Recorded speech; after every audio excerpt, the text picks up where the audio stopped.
శుక్లాంబరధరం విష్ణుం శశివర్ణం చతుర్భుజం ప్రసన్నవదనం ధ్యాయేత్ సర్వవిఘ్నోపశాంతయేత్. గురుర్బ్రహ్మా గురుర్విష్ణుః గురుర్దేవో మహేశ్వరః గురుః సాక్షాత్ పరబ్రహ్మ తస్మై శ్రీగురవే నమః. వ్యాసాయ విష్ణురూపాయ వ్యాసరూపాయ విష్ణవే నమో వై బ్రహ్మనిధయే వాసిష్ఠాయ నమో నమః. కూజంతం రామ రామీతి మధురం మధురాక్షరం ఆరుహ్య కవితాశాఖాం వందే వాల్మీకికోకిలం. శృతిస్మృతిపురాణానాం ఆలయం కరుణాలయం నమామి భగవత్పాదశంకరం లోకశంకరం. వాగర్ధావివ సంపృక్తౌ వాగర్ధప్రతిపత్తయే జగతః పితరౌ వందే పార్వతీపరమేశ్వరౌ. సూక్తిం సమగ్రయతున స్వయమేవ లక్ష్మీః శ్రీరంగరాజమహిషీ మధురైకటాక్షైః. వైదగ్ధ్యవర్ణగుణగుంభనగౌరవైర్యాం కండూలకర్ణకుహరాः కవయోధయంతి. హైమోర్ధ్వపుండ్రమజహన్మకుటం సునాసం మందస్మితం మకరకుండలచారుగండం బింబాధరం బహుళదీర్ఘకృపాకటాక్షం. శ్రీవేంకటేశముఖమాత్మనిసన్నిధత్తాం. మనోజవం మరుతతుల్యవేగం జితేంద్రియం బుద్ధిమతాం వరిష్టం. వాతాత్మజం వనరయూథముఖ్యం శ్రీరామదూతం శిరసా నమామి. ఆపదామపహర్తారం దాతారం సర్వసంపదాం లోకాభిరామం శ్రీరామం భూయో భూయో నమామ్యహం. సింధూరారుణ విగ్రహాం త్రినయనాం మాణిక్యమౌలిస్ఫురత్తారానాయకశేఖరాం స్మితముఖీం ఆపీనవక్షోరుహాం పాణిభ్యాం అళిపూర్ణరత్నచషకం రక్తోత్పలం బిభ్రతీం సౌమ్యాం రత్నఘటస్థరక్తచరణాం ధ్యాయేత్ పరేహిదంబికాం. హరి ఓం. పరమేశ్వర స్వరూపమైన సభకి నమస్కారం.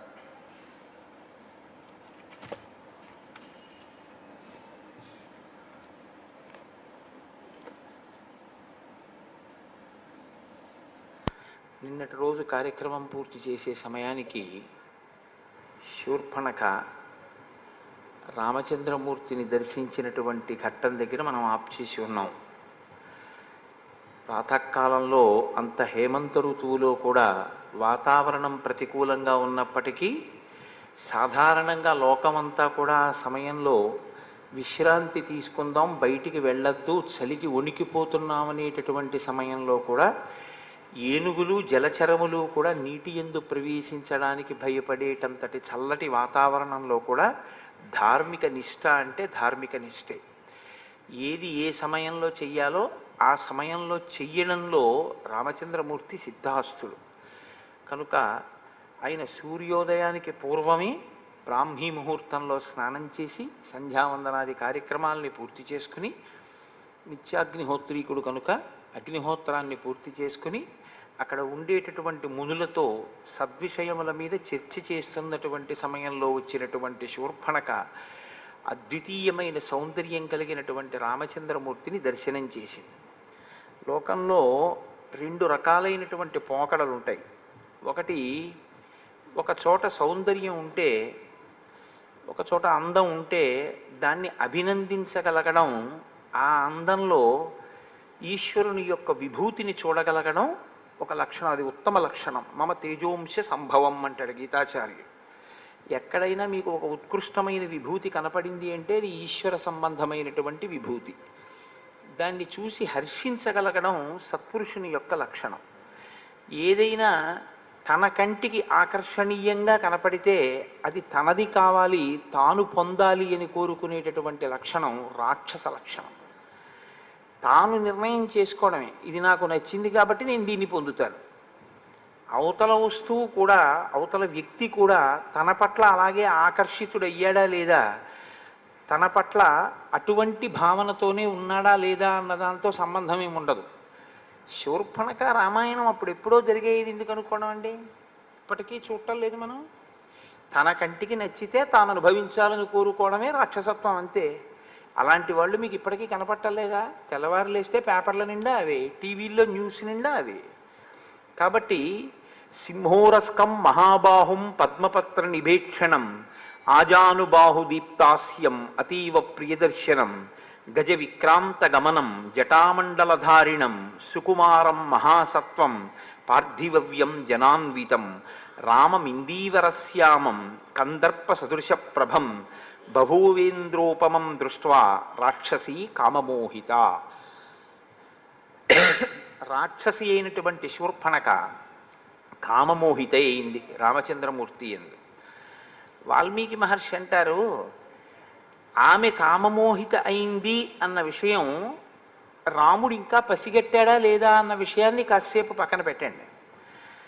వెంటనే మహర్షి, ఆయనకి వరం ఉంది కదండి, చతుర్ముఖ బ్రహ్మగారు ఆయనకి వరం ఇచ్చారు. నువ్వు ఒక్కసారి ఆచమనం చేసి కూర్చుంటే రాక్షసులైనా సరే, సీతమ్మ తల్లైనా సరే, శ్రీరామాయణంలో ఏ ఏ వ్యక్తులున్నారో వారందరి యొక్క మనోగతమైనటువంటి అభిప్రాయములు కూడా నీకు తెలుస్తాయి అని వరం.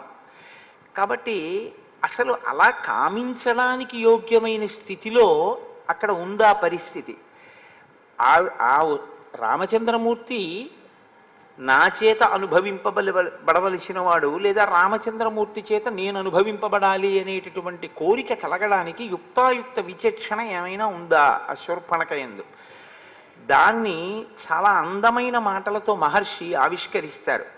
ఆయన అంటారు, సుముఖం దుర్ముఖీ రామం వృత్తమధ్యం మహోదరి విశాలాక్షం విరూపాక్షి సుకేశం తామ్రమూర్తజ. ఆయనో చాలా అందమైనటువంటి ముఖమున్నవాడు. ఆయనది అందమైన ముఖము అంటే వాల్మీకి మహర్షికి అందమైన ముఖము అని కాదు. రామచంద్రమూర్తి యొక్క ముఖాన్ని చూసినటువంటి వాడు లోకంలో అన్ని భూతములు ఆనందాన్ని పొందుతాయి. చంద్రుణ్ణి చూస్తే ఎలా సంతోషిస్తారో, ఒక ఏనుగు ముఖాన్ని చూస్తే ఎలా సంతోషిస్తారో, ఒక తామర పువ్వుని చూస్తే ఎలా సంతోషిస్తారో, రామచంద్రమూర్తి ముఖమండలం కూడా అలాగే ఉంటుంది. కాబట్టి ఆయనది సుముఖం. పైగా ఆ ముఖం నుంచి వేరు మాట వచ్చే అవకాశం ఉండదు. అసలు మనం వినాయకుడి ప్రార్థన మొదలు పెడితే ఈ మాటతోటే ప్రారంభం చేస్తాం. సుముఖశ్చైకదంతశ్చ కపిలో గజకర్ణకః లంబోదరశ్చ వికటో విఘ్నరాజో గణాధిప అని. సుముఖ అన్న మాటకి ఉన్నటువంటి గొప్పతనం ఏమిటంటే, ఏ ముఖాన్ని చూడడం వల్ల మీకు అభ్యుదయం కలుగుతుందో ఆ ముఖం సుముఖం. అసలు అది మంచి ముఖం. లక్ష్మీ స్థానాలు 5 ఒకటి ఏనుగు యొక్క కుంభస్థలం. కాబట్టి గజముఖాన్ని దర్శనం చేయడమే మీకు అభ్యున్నతి హేతు. కాబట్టి వినాయకుడి యొక్క ముఖం గజముఖంగా పరమేశ్వరుడు ఉంచడానికి కారణాల్లో ఒకటి. ఆయన యొక్క రూపాన్ని మీరు ఇలా చూడగానే, ఆ గజముఖాన్ని చూడగానే లక్ష్మీ కటాక్షం కలుగుతుంది. అంత గొప్ప ముఖం కాదు. సాధారణంగా మనం మన మనసుని పెట్టవలసి ఉంటుంది. మీరు చేతులతోటి కాళ్ళతోటి చేసేటటువంటి క్రియాకలాపం అంతా దేని కొరకు అంటే, దీన్ని అడ్డుపెట్టి మీ మనసుని ఈశ్వరుడి దగ్గరికి తీసుకురావడం ప్రధానంగా ఉంటుంది. షోడశోపచార పూజ రహస్యం కూడా అంతే. సదా మోహాటవ్యాం చరతి యువతీనాం కుచగిరో నటత్యాశా శాఖా స్వటతి జడితి స్వైరమభిత అంటారు శంకర భగవత్పాదులు. నిరంతరం తిరుగుతూ ఉంటుంది మనస్సు. తిరిగే మనస్సుని ఉపచారములను మార్చి భగవంతుని యొక్క పాదార విందముల దగ్గరికి తీసుకురావడానికి ఉపకరణంగా మీరు ఈ ఉపచారములను వాడుకుంటారు. ప్రధాన ప్రయోజనం మనసుని తీసుకురావడమే. మనసుని తీసుకురాకుండా ఉపకరణాలని తీసుకొచ్చారనుకోండి, ఉపయోగం ఏమైనా ఉంటుందా అంటే దానికి ఉపయోగం ఉంటుంది అని శాస్త్రాలు నిర్ధారించలేదు. శంకరులే శివానందలహరి చేస్తూ గభీరే కాసారే విశతి విజనే ఘోర విపినే విశాలే శైలే చ భ్రమతి కుసుమార్థం జడమతి అన్నారు. ఎందుకురా అనవసరంగా పువ్వుల కోసం, పళ్ళ కోసం, ఆ పత్రి కోసం అన్ని చోట్ల తిరుగుతుంటావు? తిరిగి నువ్వేం సాధించావు? సమర్ప్యై చేత సరసిజముమానాదభవతే సుఖేనావస్థాతుం జనహన జానాతి కిమహో. నీ మనస్సు అనేటటువంటి తామర పువ్వుని తీసుకెళ్ళి పరమేశ్వరుడు యొక్క పాదముల దగ్గర పెడితే సంతోషించి నీ వెంట పడినట్టుగా నువ్వు తెచ్చిన సంభారములకు ఆయన సంతోషపడిపోయేటటువంటి వాడు కాడన్న విషయాన్ని నువ్వెందుకు తెలుసుకో? ఆయనకి కావలసింది మనస్సు. నువ్వు మనసు పెట్టి పూజ చెయ్యగలిగితే ఉపచారములు అన్నీ ఉన్నాయా లేదా అన్నది కూడా ఈశ్వరుడు చూడడు. ఉపచారములు అన్నీ సమకూర్చుకోవాలనుకోవడం భక్తి. నేను అలాగని ఎందుకంటే అన్నీ మానేసేయండి అని నేను చెప్తున్నానని మీరు అనుకోవద్దు. ఒక్కొక్కసారి ఉపచారమునందు లోపం వచ్చిందనుకోండి, అందుకే శాస్త్రంలో దాన్ని పూరణ చేసేస్తారు. ఒక అక్షత సమర్పిస్తే చాలు. నడుము విరగనటువంటి బియ్యం పసుపుతో కలిస్తే దాన్ని సమర్పిస్తే సింహాసనాన్ని మీరు సృష్టించవచ్చు. మీ మనస్సు ఉండాలి. అందుకే శంకరులు రత్నైకల్పిత మానసం హిమజలై స్నానంచ దివ్యాంబరం నానారత్న విభూషితం మృగమదా మోదాంకితం చందనం అంటూ మానస పూజలో ఇవన్నీ కూడా నేను నా మనసుతో సృష్టించాను అంటారు. ఆ మనస్సు అక్కడ పెట్టడం అన్నది మీకు ఆ మనసుతో దర్శనం చేయడం అనేటటువంటిది ఇంద్రియములలో ఉండే శక్తుల్ని మనసు తీసుకుని మనసు అంతర్ముఖమై పరమేశ్వరుణ్ణి అథాంగ పూజ యందు దర్శనం చేయడం నేర్చుకోవాలి.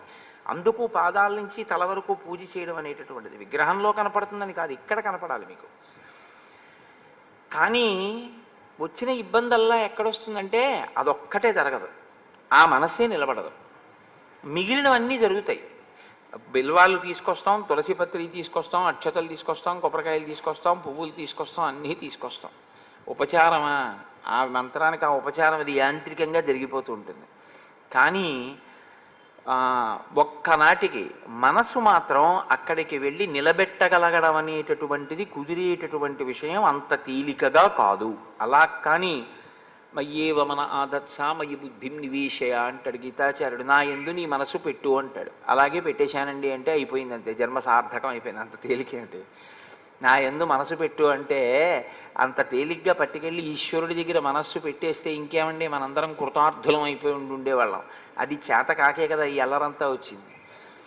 ఆ మనస్సుని పెట్టడం అనేటటువంటిది చాలా చాలా కష్టం. భగవాన్ రమణులు కూడా దీని గురించి ప్రస్తావన చేస్తూ ఒకచో అంటారు, నేను 1,00,000 బిల్వార్చన చేద్దాం అనుకుంటున్నాను, కొన్ని బిల్వాలు తక్కువయ్యాయి, ఏం చేయమంటారని అడిగారు ఒక ఆవిడ వెళ్ళి భగవాన్ రమణుల్ని. ఆయన అన్నారు, ఎన్ని బిల్వాలు తక్కువయ్యాయి అన్నారు. ఓ 2-3 వేల బిల్వాలు తక్కువై ఉంటాయండి అన్నారు. ఓ 2-3 వేల పర్యాయాలు నీ ఒళ్ళు గిల్లుకో అన్నారు ఆయన. అంటే ఆవిడ అదే నా ఒళ్ళు గిల్లుకోవడం ఏమిటి అని అడిగింది ఆవిడ. అడిగితే ఆయన అన్నారు, ఏముంది నీకు 1,00,000 బిల్వార్చన అంటే చెట్టు దగ్గర గిల్లుతావు బిల్వాలంతే, అవి తీసుకొచ్చి కనీసం ఒక చాప వేసో ఒక వస్త్రం వేసో దాని మీద బిల్వాలు పెడదామని కూడా ఉండదు. శివాలయంలోకి తీసుకొచ్చి నేల మీద బారేయడమే, అయిపోయింది పూజ. నువ్వు చేసేది పునఃపూజ. ఆయనే పృథివీ స్వరూపంతో ఉన్నాడు శర్వుడై. నేల మీద బారేసిన తర్వాత ఇంకా మళ్ళీ బిల్వం తీసుకెళ్ళి శివలింగం మీద వేయడం ఏమిటంటే మంత్రంతో పునఃపూజ చేస్తున్నావు, కానీ నువ్వు పూజ చేయట్లేదు. నీ మనసు అక్కడ పెట్టాలా ఏమన్నానా? 3 దళాలు 3 ఆకులతో ఉందో లేదో నువ్వు చూడాలా ఏమన్నానా? రొట్ట తీయ శివలింగం మీద బారయ్యా. ఆ పాటి దానికి చెట్టుని గిల్లితే ఏమిటి, నిన్ను గిల్లుకుంటే ఏమిటి? తక్కువైన బిల్వాలకి నిన్ను గిల్లేసుకో 2-3 వేల పర్యాయాలు. కానీ ఆవిడ సహృదయురాలు అర్థం చేసుకుంది. ఓ, నన్ను మనసు పెట్టమంటున్నారు మహర్షి, మనసు లేని పూజ ఇన్ని బిల్వాలతో చేస్తే మాత్రం ఏమి సుఖము అంటున్నారు అని ఆవిడ గ్రహించగలిగింది. కాబట్టి చూశారు, మనసుని పెట్టడం చాలా కష్టం. కానీ శాస్త్రంలో ఏమంటారంటే మూడిటి యందు మీ ప్రమేయం లేకుండా మీ మనసు తొందరగా నిలబడి ఆహ్లాదమును పొందుతారు. ఇంకా ఇంకా చూడాలని ఇంద్రియములకు నాయకత్వం వహించేటటువంటి కన్ను చెదరకుండా అక్కడే నిలబడి మనసుని రంజిల్లేటట్టు చెయ్యగలిగినటువంటి వస్తువులు లోకంలో 3 ఉన్నాయంటారు. ఒకటి సముద్రం. సముద్రం వంక మీరు ఎంతసేపు చూస్తూ కూర్చోండి మీకు సంతోషంగా ఉంటుంది. అలా సముద్రాన్ని అసుర సంధ్య వేళలో చూడడం మొదలు పెడితే చీకటి పడిపోయిన తర్వాత మీకు ఇంకా సముద్రం ఏం కనపడదు. దూరంగా సముద్రంలో ఓడలు వెళ్ళిపోతూ దీపాలు కనపడుతూ సముద్రపు ఘోష వినపడుతూ ఉంటుంది. కొద్దిగా కెరటాలు లేచి పడుతూ కనపడుతుంటాయి. ఆ పెద్ద ఆకాశం, దాని కింద సముద్రం, అదో అందంగా ఉంటుంది. సముద్రం ఎంత అందంగా మీ మనసుని చూరగొంటుందో అంటే మీ ప్రయత్నం లేకుండా మీ మనసు సముద్రం మీదకి వెళ్ళి నిలబడుతుంది. చంద్రుణ్ణి ఎంతసేపు చూడండి మనసు తొందరగా వెళ్ళి చంద్రుడి మీద నిలబడుతుంది. మహర్షి సుందరకాండలో వర్ణిస్తారు, హంసో యథా రజత పంజరస్థ సింహో యథా మందర కందరస్థ అంటూ ఆ చంద్రబింబాన్ని వర్ణిస్తారు. చంద్రబింబం మీద పసిపిల్లల దగ్గర నుంచి వృద్ధుల వరకు అందరి మనస్సు నిలబడుతుంది. పైగా నిలబడి రంజిల్లుతుంది, చాలా సంతోషిస్తారు, ప్రసన్నులవుతారు, ఆనందాన్ని పొందుతారు. అలాగే మూడవది ఏనుగు ముఖం. ఏనుగు ముఖాన్ని పసిపిల్లల దగ్గర నుంచి పెద్దవాళ్ళ వరకు ఆనందిస్తారు. ఏనుగుని ఇలా చూసి అలా వెళ్ళిపోరు, అందరు అలా చూస్తారు. దేనిని చూసినప్పుడు మీరు ప్రయత్నపూర్వకంగా మీ మనసుని మీరు పెట్టవలసిన అవసరం లేకుండా మీ మనసుని తానే లాక్కుని మీ మనసు అక్కడ మీ చేత పెట్టించి మీరు పెట్టడం వల్ల మీకు కొంత పుణ్యాన్ని ఇచ్చి మీకు ఆ పుణ్యము వల్ల అభ్యున్నతిని ఇవ్వగలదు. అటువంటి ముఖానికి సుముఖం అని పేరు. కాబట్టి సుముఖశ్చైక దంతశ్చ కపిలో గజకర్ణక లంబోదరశ్చ వికటో విఘ్నరాజో గణాధిప అంటూ కొన్ని నామాల్ని ఏరి కూర్చి ఎవరెవరైతే ఈ నామములను చేస్తున్నారో వారికి ప్రవేశే నిర్గమే తథా సంగ్రామే సర్వకార్యేషు విఘ్నస్తస్య నజాయితే అని విఘ్నములు రావు అంటూ విఘ్నేశ్వరుడి మీద ఒక ప్రార్థన చేసి ప్రారంభం చేస్తుంటారు. రామచంద్రమూర్తి యొక్క ముఖము కూడా సుముఖమే. ఎందుకో తెలుసా అండి, ఆయన ఎందు ఘోర అఘోర రూపములు రెండు ఉంటాయి. మహర్షి ఈ విషయాన్నే శ్రీరామాయణంలో శివకేశవ అభేదమైనటువంటి తత్వం అడుగడుగునా మీకు కనపడుతుంది. నిన్ననే నేను ఒక శ్లోకాన్ని ఉదాహరించి ఉన్నాను. గోదావరి నదిలో స్నానం చేసి వస్తున్నటువంటి సీతారామ లక్ష్మణుల యందు వాల్మీకి మహర్షికి పార్వతీ పరమేశ్వర నందీశ్వర స్వరూపములు దర్శనమయ్యాయి. ఆయన ప్రతి చోట శివుడికి రాముడికి ఉన్న అభేదాన్ని ఆవిష్కరిస్తుంటారు. మనం ఏ దృష్టికోణాన్ని అలవాటు చేసుకోవాలో చూపిస్తుంటారు. అంత గొప్ప ముఖం రామచంద్రమూర్తి యొక్క ముఖం. అదే రామచంద్రమూర్తి యొక్క ముఖం రాక్షసుల పాలిట ఘోర రూపం. వాళ్ళు అది రుద్రస్వరూపం. దాన్ని చూస్తేనే హడిలిపోతారు, అలా ఉంటాడు ఆయన. భక్తులైన వారికి ఆయన ప్రసన్నమూర్తి. ఆయన ఎప్పుడూ మీరు చూడండి, రాముడు అసలు కోదండం పట్టుకోకుండా నిలబడినటువంటి మూర్తి మీరు ఎక్కడైనా చూసారా? చాలా ఎక్కడో అరుదుగా ఉంటుందేమో. రాముడు అంటే ధనస్సు పట్టుకునే ఉంటాడు. అసలు మనం రుద్రం మొదలు పెడితే అలా ధనస్సు పట్టుకుంటే రుద్రమన్యవతోత ఇషవే నమః నమస్తే అస్తు ధన్వనే బాహుభ్యాముతతే నమః అని మొదలు పెడతాం. ఆ ధనస్సు ఏమిటయా స్వామి చేతిలో? మాకు భయం వేస్తోంది, పిల్లలం ఎందుకు ధనస్సు పట్టుకున్నావు, మేమైనా కోపం వచ్చిందా, ఏమైనా తప్పుంటే క్షమించని ఉభయతర నమస్కారములు చేస్తూ ఆ చేతిలో ఉన్న ధనస్సుకి నమస్కారం చేస్తాం. అదే రామచంద్రమూర్తి అయితే చేతిలో ధనస్సు పట్టుకుని నిలబడినా సరే ఎవరికి ఏం భయం ఉండదు. ఆయన ధనస్సు పట్టుకున్నాడు కాబట్టి మేము సంతోషంగా ఉండగలుగుతున్నాం. మహానుభావుడు తక్కువేమి మనకు రాముండొక్కడుండు వరకు పక్కతోడుగా భగవంతుడు మన చక్రధారి అయి చెంతని ఉండగా తక్కువేమి మనకు అంటాడు మహానుభావుడు రామదాసు గారు. ఆ రామచంద్రమూర్తి కోదండం పట్టుకుని నా పక్కన ఉండగా మనకి భయం ఏమిటి? ఇంద్రియముల భయం కూడా లేదు. ఆయనే మనకి గురుస్వరూపమై మనని ఏ మార్గంలో ప్రయాణించాలో అటువైపుకి పయనింప చేస్తాడు అని లోకం నమ్ముతుంది. కాబట్టి సుముఖం, ఆయనది సుముఖం, ఆవిడిది దుర్ముఖి. ఆవిడిది చాలా భయంకరమైనటువంటి దుష్టమైనటువంటి ముఖం. ఇక నేను దాని గురించి పెద్ద వర్ణించక్కర్లేదు, ప్రయోజనం లేని విషయానికి పెద్ద వర్ణన ఏమిటి? దీనికి వ్యతిరేకమైన ముఖం ఆ ముఖం. ఆ ముఖం చూస్తే కొత్త పేడ అంటుకుంటుంది ఏమైనా. వృత్తమధ్యం మహోదరి, ఆయన సన్నటి నడుమున్నవాడు, ఆవిడో మహోదరి చాలా పెద్ద కడుపున్నది. విశాలాక్షం, ఆయన విశాలమైనటువంటి కన్నులున్నవాడు. విరూపాక్షి, ఆవిడో వికృతమైన కన్నులున్నది. సుకేశం, ఆయన అందమైనటువంటి కేశపాశమున్నవాడు, జుత్తున్నవాడు.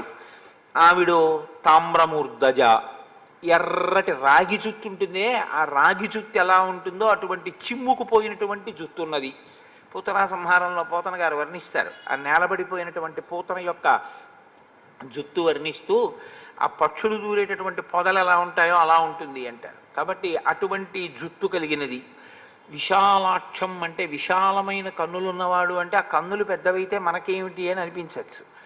శంకర భగవత్పాదులు సౌందర్యలహరిలో అంటారు, దృశాద్రాఘీయస్యాదరదళిత నీలోత్పల రుచా కవీయాంసం దీనం స్నపయ కృపయా మమపి శివే అనేనాయం ధన్యో భవతి నచతే హానిరియత వనేవా హర్మ్యేవా సమకర నిపాతో హిమకర అంటారు. ఆ కన్నులతో లలితాస్వరూపానికి రామస్వరూపానికి అభేదం కదండి. రెండూ అటువంటి ముగ్ధమోహనమైనటువంటి స్వరూపాలు. ఆయన కూడా తనవారైనటువంటి వారిని, తనవారు పరాయివారు అని ఉంటారా ఈశ్వరుడికి అంటే, ఎవరు ధర్మావలంబకులో వారు ఈశ్వరుడి వారు, ఎవరు ధర్మమునందు ప్రవర్తించరో వారు కూడా ఈశ్వరునికి సంబంధించిన వారే. భారతీతీర్థస్వామి వెంకటాచల క్షేత్రానికి వచ్చినప్పుడు ఒక అనుగ్రహ భాషణం చేశారు. అనుగ్రహ భాషణం చేస్తూ ఒక పీఠాధిపతులు, ఒక జగద్గురువులు ఏ స్థాయిలో చెప్తారో చాలా ఆశ్చర్యంగా ఉంటుంది. ఆయన ఒక మాట అన్నారు, అసలు మనం పూజ చేసిన తర్వాత కోరుకోవలసింది ఏమిటి అంటే, ఎవరు ఈశ్వరుడి నుంచి బాగా దూరమై, వేదానికి దూరమై, ధర్మమునకు దూరమై పాపజీవనం గడుపుతున్నారో వారు వేదము చేత నిర్దేశింపబడిన మార్గంలోకి ఈశ్వరానుగ్రహంతో రావాలి వర్ణన చేస్తూ తన ఒంటిలోంచే పుట్టింది కదా కుష్ఠరోగం అని చెప్పి ఎవడైనా దాన్ని ముద్దు చేస్తే ఉన్న వేళ్ళు కొరుక్కు తినేస్తుంది అది. అలా మన సెగ్గెడ్డ కదా అని చెప్పి దాన్ని చక్కగా పెంచి పోషిస్తే అది ఒంట్లో ఉన్న నెత్తురు కారిపోయేటట్టు చేస్తుంది. కాబట్టి సెగ్గడ్డని డాక్టర్ గారు కోసేశారంటే ఎందుకు కోసేస్తారు? మిగిలిన శరీరాన్ని రక్షించాలి, అది ఉండకూడదు. ఇక వాడు ఆ శరీరంతో ఉంటే ధర్మ వ్యతిరిక్తమైనటువంటి పనులు చేసి ఇంకా ఇంకా పాపం మూట కట్టుకుంటాడు. అందుకని తీసేస్తాడు తప్ప అది కూడా అనుగ్రహమే. నిజానికి అనుగ్రహంతో చేసేటటువంటి పనే తప్ప ఆగ్రహంతో చేసేటటువంటి పని కాదు. అందుకే పెద్దలు ఒక మాట చెప్తుంటారు. చాలామంది తెలిసి తెలియని తత్వంతోటో ఒక మౌఢ్యంతోటో ఒక మాట మాట్లాడుతుంటారు. శివుడు లయకారకుడు అంటే చంపేస్తాడు, అందున ఆయన జోలికి వెళ్ళకండి అంటుంటారు. ఆయనకి పూజ ఏమిటి? ఇది రామాయణానికి వ్యాఖ్య చేసినటువంటి వాళ్ళ కొంతమందికి కూడా అలవాటు ఉంది. అలా అలా వ్యాఖ్యలు చేసిన వాళ్ళు ఉన్నారు. శివుడు లయకారకుడు అందుకని చెప్పి ఆయన జోలికి వెళ్ళకూడదు, ఆయనకు పూజ చేయకూడదు అని ఒక పక్షపాతంతో కూడినటువంటి మాట చెప్తూ ఉంటారు. శివుడు లయకారకుడు అంటే ఆయన చేసే ప్రళయాలలో 3వ ప్రళయం మహాప్రళయం. మహాప్రళయం చేస్తాడు అంటే చంపేస్తాడని కాదు. ఎవరెవరు ఈశ్వరుణ్ణి పొందలేకపోయారో వాళ్ళని ఈశ్వరుడు పొందుతాడు. దానికి మహాప్రళయం అని పేరు. నల్లపూసలు ఉన్నాయి, మైనపు ముద్దు ఉంది. నల్లపూసల మైనపు ముద్దను అంటుకోలేకపోయాయి, మైనపు ముద్దు వచ్చి నల్లపూసల మధ్యలో దొల్లిద్ది. ఇప్పుడు నల్లపూసలన్నీ ఏమయ్యాయి? మైనపు ముద్దకు అంటుకున్నాయి. కాబట్టి ఈశ్వరుని యొక్క ఎనలేని కారుణ్యానికి ప్రతీక మహాప్రళయం. మహాప్రళయం చేసేటటువంటి శంకరుడు పరమేశ్వరుడు అపారమైనటువంటి కారుణ్యమునకు ప్రతీక. మీరు అలా చెప్పవలసి ఉంటుంది తప్ప ఆయన లయం చేసేస్తాడంటే ఆయన చంపేస్తాడని మీరు చెప్పకూడదు. నిన్ననే మీతో నేను మనవి చేశాను. ఆయన స్వల్పకాలిక లయం కూడా చేస్తాడు. నిద్రాకాలిక సౌఖ్యమునిచ్చి ఇంద్రియములకు మళ్ళీ చైతన్యాన్ని శక్తిని ఇచ్చేవాడు పరమేశ్వరుడే. ఆయన అనుగ్రహం లేకపోతే నిద్ర పట్టలేదనుకోండి, నిద్ర పట్టకపోతే అన్నం సహించదు, అన్నం సహించకపోతే నిద్ర పట్టదు. ఈ రెండూ లేవనుకోండి, 3 రోజులు పోయిన తర్వాత చూసుకోండి కళ్ళు ఎంత లోపలికి ఎడతాయో. అయితే చిత్రం ఏమిటంటే ఎంత నింద చేస్తున్నా పోన్లే పిల్లాడన ఆయన అలా ఇస్తూనే ఉంటాడు. అది గమనించిన వాడన్నాడు జగతపితరవ్ వందే పార్వతీ పరమేశ్వరవు అన్నాడు. ఆయన తల్లి తండ్రి కదా, క్షమించేస్తాడు, ఉదారుడు అన్నాడు. కాబట్టి అటువంటి స్వభావం ఉన్నటువంటి వాడే రామచంద్రమూర్తి. పేరు మారుతుందేమో కానీ పరమాత్మ యొక్క స్వభావమునందు మార్పే ఉంటుందండి, అదేం ఉండదు. నరుడిగా ఉన్నా ఆయన తత్వం అలాగే ఉంటుంది. కాబట్టి సుముఖం దుర్ముఖీం రామం వృత్తమధ్యం మహోదరి విశాలాక్షం విరూపాక్షి సుకేశం తామ్రమూర్ధజ ప్రీతిరూపం విరూపాస. ఆయన స్వరూపమో చాలా ప్రీతి కలిగేటట్టుగా ఉంటుంది. ఆవిడదో చాలా విరూపమైనటువంటి స్వరూపం, అంటే వికృతమైనటువంటి స్వరూపంతో ఉంటుంది. సుస్వరం, ఆయన మాట్లాడితే చాలా అందంగా ఉంటుంది, వినాలనిపిస్తుంది. వినాలనిపించి మాట్లాడడం కూడా మంచి మాట అని నేను చెప్పడం చాలా కష్టం. నేనేమిటి, ఎవరైనా అలా చెప్పలేరు. వినాలనిపించేటట్టుగా మాట్లాడిన మాటంతా మంచి మాట అని మీరు అనుకోకండి. శ్రీరామాయణం అసలు యథార్థానికి వాగ్వైభవమే శ్రీరామాయణం. వాక్కు మనుష్యునకొక్కనికి ఉన్న అనుగ్రహం. ఈశ్వరుడు ఒక్క మనుష్యునకు మాత్రమే ఇచ్చాడు వాక్కు. శ్రీరామ రామ రామేతి రమే రామే మనోరమే 3 మాటలు శ్రీరామ శ్రీరామ శ్రీరామ అని వాడు విష్ణు సహస్రం చేసుకున్నటువంటి ఫలితాన్ని మనిషి పొందుతున్నాడు. ఏది సృష్టిలో ఇంకో ప్రాణిని అలా పొందమనండి? పొందలేదు. భగవన్నామం చెప్పగలిగినటువంటి భాగ్యం ఉన్న ఏకైక ప్రాణి మనుష్యుడు. కానీ ఆ వాక్కు లోపల మనస్సు పొందేటటువంటి వికారములకు అనుగుణంగా మార్చుకుని ఎటువంటి కార్యాన్ని ఎటువంటి ప్రమాదాన్ని కూడా తీసుకొచ్చిన వాళ్ళు ఉన్నారు. అందుకే జిహ్వాగ్రే వర్తతే లక్ష్మీ జిహ్వాగ్రే మిత్రబాంధవాః జిహ్వాగ్రే బంధనం ప్రాప్తి జిహ్వాగ్రే మరణం ధ్రువం. శ్రీరామాయణంలోనే మీరు చూడండి, మందర మాట్లాడిన మాట ఎంత దూరం వెళ్ళింది. నారదుడు వచ్చి చెప్పిన సంక్షేప రామాయణం ఎంత రామాయణమైంది. రామచంద్రమూర్తి మాట్లాడేటటువంటి మాట ధర్మబద్ధమై ఉంటుంది. ఆయన ఒక్క మాటే మాట్లాడచ్చు, కానీ ఆ ఒక్క మాట ఎలా ఉంటుందంటే మీరు కోరి కోరి ఏరుకోవలసిన సాలగ్రామంలా ఉంటుంది. రమణ మహర్షి ఓ మాట అంటూ ఉండేవారు, సాలగ్రామం ఎక్కడుంటుంది? రాళ్లలోనే ఉంటుంది. సాలగ్రామాన్ని ఎక్కడ ఏరుకోవాలి అంటే సాలగ్రామాలు దొరికేది ఏమేమి ఉండదు, సాలగ్రామం రాళ్లలోనే దొరుకుతుంది. రాళ్ల మధ్యలో ఏరుకుని రాళ్ళని విడిచేసి సాలగ్రామం ఏరుకోవాలి. రాముని మాటలను మీరు ఏరుకోవాలి. రాముడు మాట్లాడితే అలా ఉంటుంది, ఎక్కడ ఎంత సంక్షిప్తంగా మాట్లాడాలో అలా మాట్లాడతాడు. రాముడు మాట్లాడితే పరమ ధార్మికంగా ఉంటుంది. నడిచే దేవుడని పేర్గాంచినటువంటి చంద్రశేఖర పరమాచార్య తరచూ ఒక మాట చెప్తూ ఉండేవారు, రాముడు ఎప్పుడు మాట్లాడినా శాస్త్రం ఇలా అంది అని మాట్లాడతాడు, ఋషులు ఇలా అన్నారు అని మాట్లాడతాడు, శృతి ఇలా అంది అని మాట్లాడతాడు తప్ప రాముడు నేను ఇలా అంటున్నాను అని మాట్లాడు. అంటే తను ప్రమాణం చెప్పాలన్నది రాముడి ఉద్దేశ్యం కాదు, ప్రమాణాన్ని వైదికంగా తీసుకుంటాడు. వేదంలోంచి ప్రమాణాన్ని తీసుకుని తాను చెప్పి తాను ఆ ప్రమాణాన్ని అనుసరించేటటువంటి వాడు రాముడు. కాబట్టి ఎక్కడెక్కడ మీకు రాముని వాక్కులు వినపడ్డాయో అక్కడక్కడ మీకు స్మృతులు చదవవలసిన అవసరం లేకుండా మీరు అనుష్ఠించవలసినటువంటి ధర్మము మీకు ప్రబోధం చేయబడిందని గుర్తు. అందుకే శ్రీరామాయణం ఎందుకు చదవాలి అంటే, ధర్మం తెలుసుకోవాలంటే రామాయణం చదవాలి. ధర్మం ఎందుకు తెలుసుకోవాలి అంటే, అసలు నీ నర ఉపాధి ధన్యత పొందాలి అంటే, జీవుడు ధన్యత పొందాలి అంటే ధర్మం తెలుసుకోవడానికి రామాయణం చదవాలి. కాబట్టి మాట అంటే అందంగా మాట్లాడేయడం కాదు. రావణుడు కూడా మాట్లాడతాడు, అబ్బో సుందరకాండలో ఎంత ప్రసంగం చేస్తాడో. సుందరకాండేమి ఎక్కడైనా అలా మాట్లాడతాడు.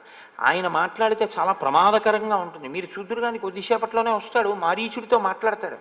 ఎంత కర్కశంగా, ఎంత దారుణంగా ఉంటుందో. ఎవరి గురించి ఏ మాట మాట్లాడడానికి నాలుకకి ఏమి నరం ఉండదు.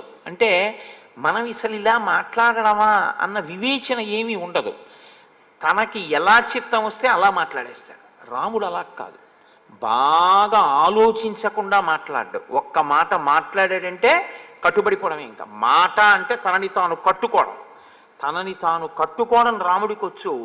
ఎన్ని రకాలుగానైనా దాన్ని అవసరానికి వాడుకోవడం రావణుడికి వచ్చు. వాక్కుని మేము బాగా ఉపయోగించుకున్నాం, మా సుఖాలకి దాన్ని చాలా అందంగా మాట్లాడి మేము అందరినీ వశం చేసుకున్నాం అనుకున్న వాళ్ళు వాక్కును ఈశ్వరుడిచ్చిన దాన్ని దుర్వినియోగం చేసుకుని 10 తలలున్నా ఎలా తెగిపోతాయో, వాక్కుని సద్వినియోగం చేసుకున్నవాడు ఏ స్థితిని పొందుతాడో, ఒక్క తల ఉండి నరుడిగా పుట్టి ధర్మాన్ని అనుష్ఠించి ధర్మం మాట్లాడి యుగం మారిపోయినా ఒక నరుడిగా వచ్చినవాడు ఈశ్వరుడిగా లోకం చేత పూజింపబడి ఆ పేరు చాలు తలుచుకోవడానికి. శ్రీరామ అన్న నామం కోసం వెంపర్లాడిపోతున్నాయి లోకాలు. అదే రావణాసురుడైతే 10 తలకాయలుండి ఎన్ని మాటలు మాట్లాడినా అమ్మ బాబోయ్ ఆయన మాటే అని జనం హడిలిపోయేటట్టుగా మాట్లాడాడు. మాట మాట్లాడడం గొప్ప కాదు, ఆ మాట ఎంత గొప్పదై ఉంటుంది అన్నది చాలా విశేషం. కాబట్టి మీరు ఇక్కడ చాలా బాగా రాముడు మాట్లాడతాడు అన్నదానికి ప్రసంగాలు బాగా చేస్తాడు అని మీరు ఆలోచన చేయకూడదు. ఎందుకంటే రఘువంశం రచన చేస్తూ కాళిదాసు గారు మాట అంటారు, త్యాగాయ సంహృతార్థానాం సత్యాయ మితభాషిణాం అంటారు రఘు గురించి. రఘుమహారాజు గారు తక్కువ మాట్లాడతారు. ఎందుకు తక్కువ మాట్లాడడం? ఆయనకేం మాట్లాడడం చేతగా కాదు, అనవసరంగా మాట్లాడేస్తే గబుక్కుని ఎక్కడైనా ఒక అసత్యం వచ్చేస్తుందేమో. అంటే తను నిలబెట్టుకోలేని మాట ఏదైనా నోటి వెంట వచ్చేస్తుందేమో, అప్పుడు నిలబెట్టుకోలేకపోతే అసత్యం అవుతుందేమో. కాబట్టి అన్ని మాటలతో ఆలోచించి మాట్లాడదామని ఆయన మాట్లాడితే సత్యాయ మితభాషిణాం, చాలా తక్కువగా మాట్లాడేవాడు. అందుకే రఘు అంత గొప్పవాడయ్యాడు అని కాళిదాస్ గారు అంటారు. రామచంద్రమూర్తి కూడా మాట్లాడితే అంత అందమైనటువంటి మాట మాట్లాడేవారు. మాట అలా ఉంటుంది, ఆయన కంఠము అలాగే ఉంటుంది. ఆ కంఠము కూడా అంత అందంగా, బా ఎంత చక్కగా ఉంది ఆ కంఠం అనేటట్టుగా ఉంటుంది. అటువంటి కంఠం కూడా ఈశ్వర దత్తం. కంఠం బాగుంటే రంజకత్వంతో మాట్లాడడం తేలిక. కంఠం బాగుండకపోతే తనకి 10 విషయాలు తెలుసున్నా 10 మందికి చెప్పడంలో కొంత వైక్లభ్యం వస్తుంది.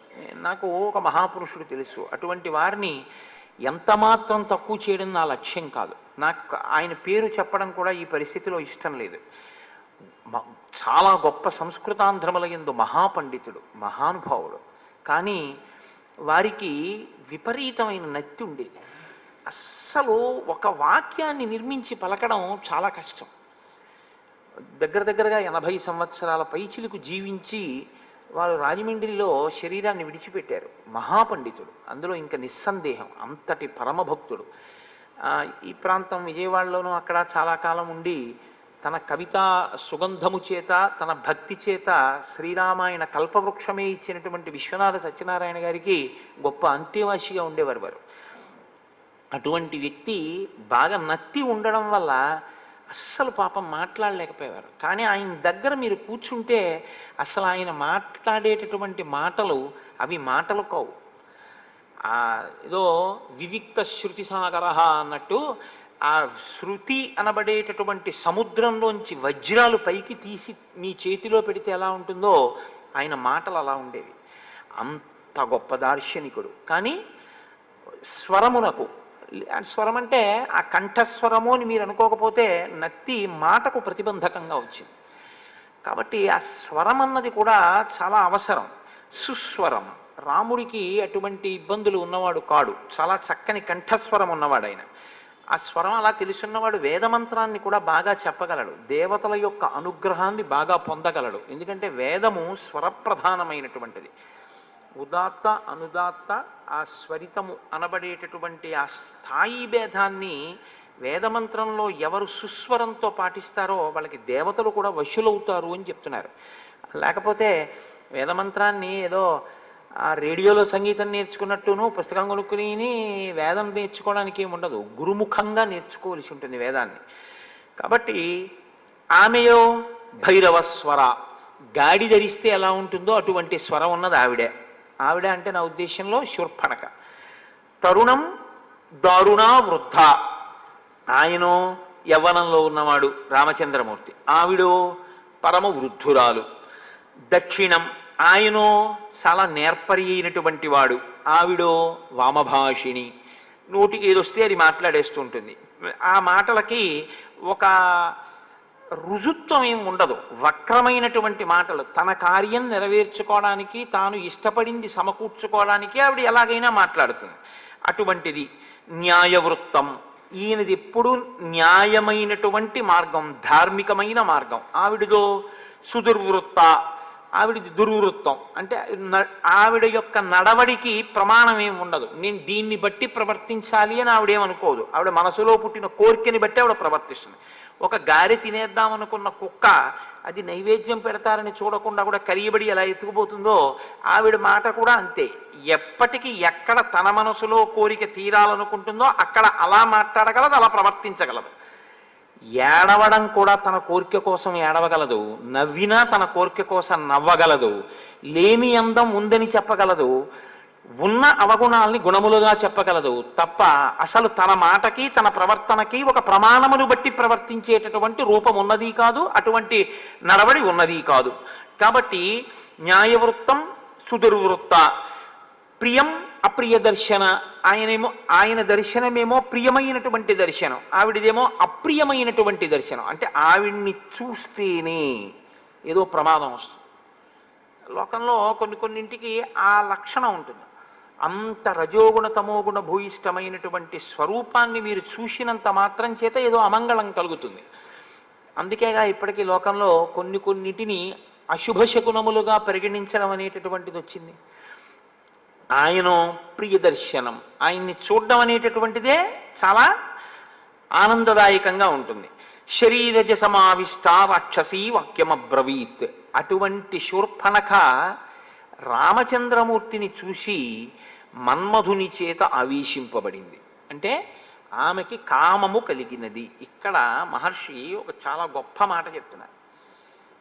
ఇంత వృద్ధురాలైనటువంటిది, రాక్షసి అయినటువంటిది, వికృతమైనటువంటిది అందమైన రాముణ్ణి చూడగానే ఏమనుకుందంటే ఇంత అందమైన వాడు కాబట్టి ఈయన చేత నేను భోగింపబడాలి అనుకుంది. అసలు అలా అనుకోవడం కూడా న్యాయమా? అసలు అటువంటి కోరిక పుట్టచ్చా? ఆవిడికి ఏం అక్కర్లేదు. అలా ఎందుకు అక్కర్లేదు? ఒక్కటే కారణం, పైన చెప్పారుగా. పైన చెప్పిన లక్షణాలన్నీ ఉన్నటువంటి ఆవిడికి అటువంటి ఆలోచన ఎందుకు వస్తుంది? కాబట్టి ఇప్పుడు ఎంత ప్రమాదకరమైన వ్యక్తి వచ్చిందంటే 1000 శతఘ్నులు తీసుకొచ్చి అక్కడ పెడితే రామచంద్రమూర్తి ఒక్క అస్త్రంతో కొట్టేస్తారు, పర్వాలేదు. 1,00,000 మంది యోధులు వస్తే రామచంద్రమూర్తి కొట్టేస్తారు, పర్వాలేదు. ఒక్క శూర్పణక వస్తే ఆయన సీతమ్మనే పోగొట్టుకోవాల్సి ఉంటుంది. ఇదే అప్రియ దర్శనం. ఏమిటో తెలుసా అండి, లోపల ఉన్నటువంటి ప్రవృత్తి అటువంటిది, ఆ మనస్సుకు ఉండేటటువంటి స్థితి అటువంటిది. ఆవిడిప్పుడు ఎలా కావాలంటే అలా మాట్లాడుతుంది. ఆ మాటల చేత తన మనసులో ఉన్నటువంటి కోరిక యొక్క వ్యగ్రత చేత ఆవిడ ఎంత భయంకరమైన స్థితినైనా సరే కల్పించగలదు. కాబట్టి ఆవిడ రావడమే పరమ ప్రమాదకరమైనటువంటి సన్నివేశం. కానీ అవతార ప్రయోజనం నెరవేరాలి అంటే శూర్పణక రావడం వినా మార్గం లేదు. అందుకేగా అగస్త్య మహర్షి మహానుభావుడు, త్రికాల వీధి కనుక నువ్వు పంచవటిలో ఉండు అనడానికి కారణం ఇది. రాక్షసులు రావాలి, శూర్పణక రావాలి, ఆమె రావణుడి దగ్గరికి వెళ్ళాలి, రావణుడు రావాలి, సీతాపహరణం జరగాలి, అప్పుడు కానీ రాముడు రావణ సంహారానికి అడుగువేయడు. కాబట్టి ఇప్పుడు శూర్పణక రాముణ్ణి చూసి రాముణ్ణి ప్రశ్న వేస్తోంది. ఆవిడ ఆయన్ని ప్రశ్న వెయ్యగలిగినటువంటి సత్తా ఉన్నదా అంటే యోగ్యతాయోగ్యతల యొక్క విచారణ లేకుండా కామమోహితయ్యి మాట్లాడుతోంది. జటీ తాపసరూపేణ సభార్య శరచాపధృత్ ఆగతస్త్వమిమం దేశం కథం రాక్షస సేవితం కిమాగమనకృత్యంతే తత్ త్వమాఖ్యాతుమర్హసి. నీవు జటివై జటలు కట్టుకుని ఉన్నావు, తాపసి ఎలా ఉంటాడో అలా ఉన్నావు, పక్కన భార్య ఉంది. ఇంతకన్నా దారుణం ఏమిటండి, పక్కనున్న ఆవిడ భార్య అని ఆవిడికి తెలుసు, ఆయన నరుడు అని తెలుసు. భార్య పక్కన ఉండగా ఈమె ఆయన యందు కామమోహిత అయింది. శరచాపధృత్ ధనుర్బాణాలు పట్టుకున్నావు. జటిగా ఉన్నావు కాబట్టి తాపసి అనుకోవాలా, ధనుర్బాణములు పట్టుకున్నావు కాబట్టి నువ్వు రాజు అనుకోవాలా? పక్కన భార్య ఉంది, నాకు సందేహాస్పదంగా ఉంది ఈ విషయాలన్నీ. అప్పుడు మీరెవరు, ఎందుకు ఇక్కడ ఉన్నారు, ఇది కాదు. ఆవిడ అడగడమే అసలు అవతల వారిని శంకించేటటువంటి రీతిలో. ఏమంటే నేను ఆ ఊళ్ళో ఉన్నప్పుడు వారికి 80 సంవత్సరాలు, ఇప్పుడు కులాసాగా ఉన్నారా వారు అని అడగడం ఒక ఎత్తు. అప్పుడే 80 ఏళ్ళు ఆయన ఇంకా ఉన్నాడా చచ్చిపోయాడండి అని అడగడం ఒక ఎత్తు. మనస్సులో భావన పవిత్రమైతే వాక్కు పవిత్రంగా ఉంటుంది, మనసులో భావన అపవిత్రమైతే వాక్కు కూడా అలాగే ఉంటుంది. అందుకే వాక్కు చాలా పదిలంగా ఉండాలి, చాలా పవిత్రంగా ఉండాలి. కొంతమంది నోటితో ఆయన చచ్చిపోయారండి అని కూడా అనరు, ఆయన శరీరం విడిచిపెట్టారండి అంటారు. ఎంత మంగళప్రదంగానూ ఉంటాయి ఆ వాక్కులు. అసలు ఆ నోటి వెంట మీరు చాలా పరుషమైనటువంటి మాట విందాము అంటే మీకు వినడం కుదరదు. ఎందుకంటే ఆయన నోటి వెంట రాదు ఆ వాక్కు. ఆయన ఎంత పరుషమైన సందర్భాన్ని కూడా అంత సరళంగా, అంత పవిత్రంగా, అంత మంగళప్రదంగా, అంత అందంగా మాట్లాడగలడు. ఎందుకంటే ఒకటే కారణం, వాక్కు అలా మనస్సు ఒకలా ఉండడం కారణం కాదు, ఆయన మనసు అలా ఉండడం వాక్కు అలా ఉండడానికి కారణం. కాబట్టి ఇక్కడికి ఎందుకు వచ్చావు, నాకు తెలుసుకోవాలి అని కుతూహలంగా ఉంది, ఏది చెప్పు, ఎందుకు చెప్పాలి నీకని అడిగితే ఆయన నీకెందుకు చెప్పాలి అని ఆయన అడగచ్చు, కానీ ఆయన అలా అడగడం. అంటే ఇక్కడ మహర్షి ఒక అద్భుతమైన మాట ముందు చెప్పారు రాముడి గురించి. చెప్పి ఆయన ఏం మాట్లాడుతున్నారో చెప్తున్నారంటే, ఈ సంఘటన జరగబోయే సందర్భాన్ని మీరు జాగ్రత్తగా పరిశీలనం చేయవలసి ఉంటుంది. మీరు ఎప్పుడు రామాయణాన్ని పరిశీలనం చేసినా నేను మీతో మనవి చేసేది ఏమిటంటే, చిలవలు పలవలు చేసిన వ్యాఖ్యానాలుగా చూడద్దు. ఓ దాంట్లోంచి ఇంకా విపరీతమైనటువంటి అర్థాలన్నింటినీ తీసుకొచ్చేసే ప్రయత్నం చెయ్యద్దు. అందుకోసం రామాయణం వచ్చిందని నేను నమ్మను. రామాయణం మిమ్మల్ని మీరు ఒక ఉత్తమమైనటువంటి మనుష్యుడిగా చక్కదిద్దుకోవడానికి వీలైన రీతిలో రామాయణంలో ఉండేటటువంటి వ్యక్తులను, వ్యక్తిత్వములను మీరు పరిశీలనం చేసే ప్రయత్నం చేయండి. రామావతార ప్రయోజనం కూడా అంతే. అందుకే దశవర్ష సహస్రాణి దశవర్ష శతానిచ, 11,000 ఏళ్ళు నేను ఉంటాను అనడానికి కారణం ఒక మనిషి ఎలా బ్రతకాలో నేర్పడం కోసం. మీరు రామాయణాన్ని అలాగే చూడవలసి ఉంటుందంటే. కాబట్టి అనృతం నహి రామస్య కదాచిదపి సమ్మతం విశేషేణాశ్రమస్తస్య సమీపే స్త్రీజనస్య చ. ఎంత చమత్కారమో చూడండి ఆ శ్లోకం. అనృతం నహి రామస్య కదాచిదపి సమ్మతం. రాముడు ఎన్నడూ అనృతము అంటే అసత్యమును మాట్లాడడానికి ఇష్టపడేటటువంటి వాడు కాడు. ఆయన ఇప్పుడు అసత్యం మాట్లాడరు, ఆయన సత్యమే మాట్లాడతారు. సత్యమే మాట్లాడాలి అంటే మీరు చారిత్రమునకు ప్రాధాన్యం ఇచ్చిన వారై ఉండాలి. మీ గురించి మీరు చెప్పుకోవడానికి మీరు భయపడని రీతిలో ఉంటే మీరు అసత్యం చెప్పవలసిన అవసరం ముందు రాదు. ఒకటి రెండు, మీరు పశ్చాత్తాపానికి లోనయ్యి ఉంటే అసలు మీ గురించి పూర్వం ఏదైనా చెడు ఉంటే చెప్పుకోవడానికి మీరు భయపడరు. రెండు, ఈ రెండూ లేవనుకోండి ఇంకా మీలో ఏదో రావలసిన మార్పు ఉంది అని గుర్తు. మీరు అలా ఆలోచించండి ఒకసారి. నేను గతంలో చెడ్డవాడిని అండి, అంటే చెడ్డవాడిని అంటే ఓ ఉదాహరణకి చెప్తున్నాను. ఏదో నేను 10 సంవత్సరాల క్రితం ఏవో తప్పులు చేసి ఉన్నవాడిని అనుకోండి. 11వ సంవత్సరంలో నాకు ఎవరో ఒక పెద్ద ఆయన కనపడ్డాడు అనుకోండి. ఆయనతో మాట్లాడేటప్పుడు ఏం చేస్తుండేవారు మీరు అని ఏమైనా అడిగారు అనుకోండి. నేను కొంచెం నిన్నను నా దగ్గరికి ఎవరో వచ్చారు, నేను కారు ఎక్కుతుంటే, నేను సంధ్యావందనం సరిగ్గా చేయట్లేదండి, నేను మీ ఉపన్యాసాలు విని రేపటి నుంచి సంధ్యావందనం ఖచ్చితంగా చెయ్యాలి అని నిర్ణయం చేసుకున్నాను. కుర్రాడు అతను, యువకుడు. నేను ఇక వేళ తప్పకుండా ప్రతిరోజు సంధ్యావందనం చేసి గాయత్రి చేసుకుంటాను అని చెప్పాడు.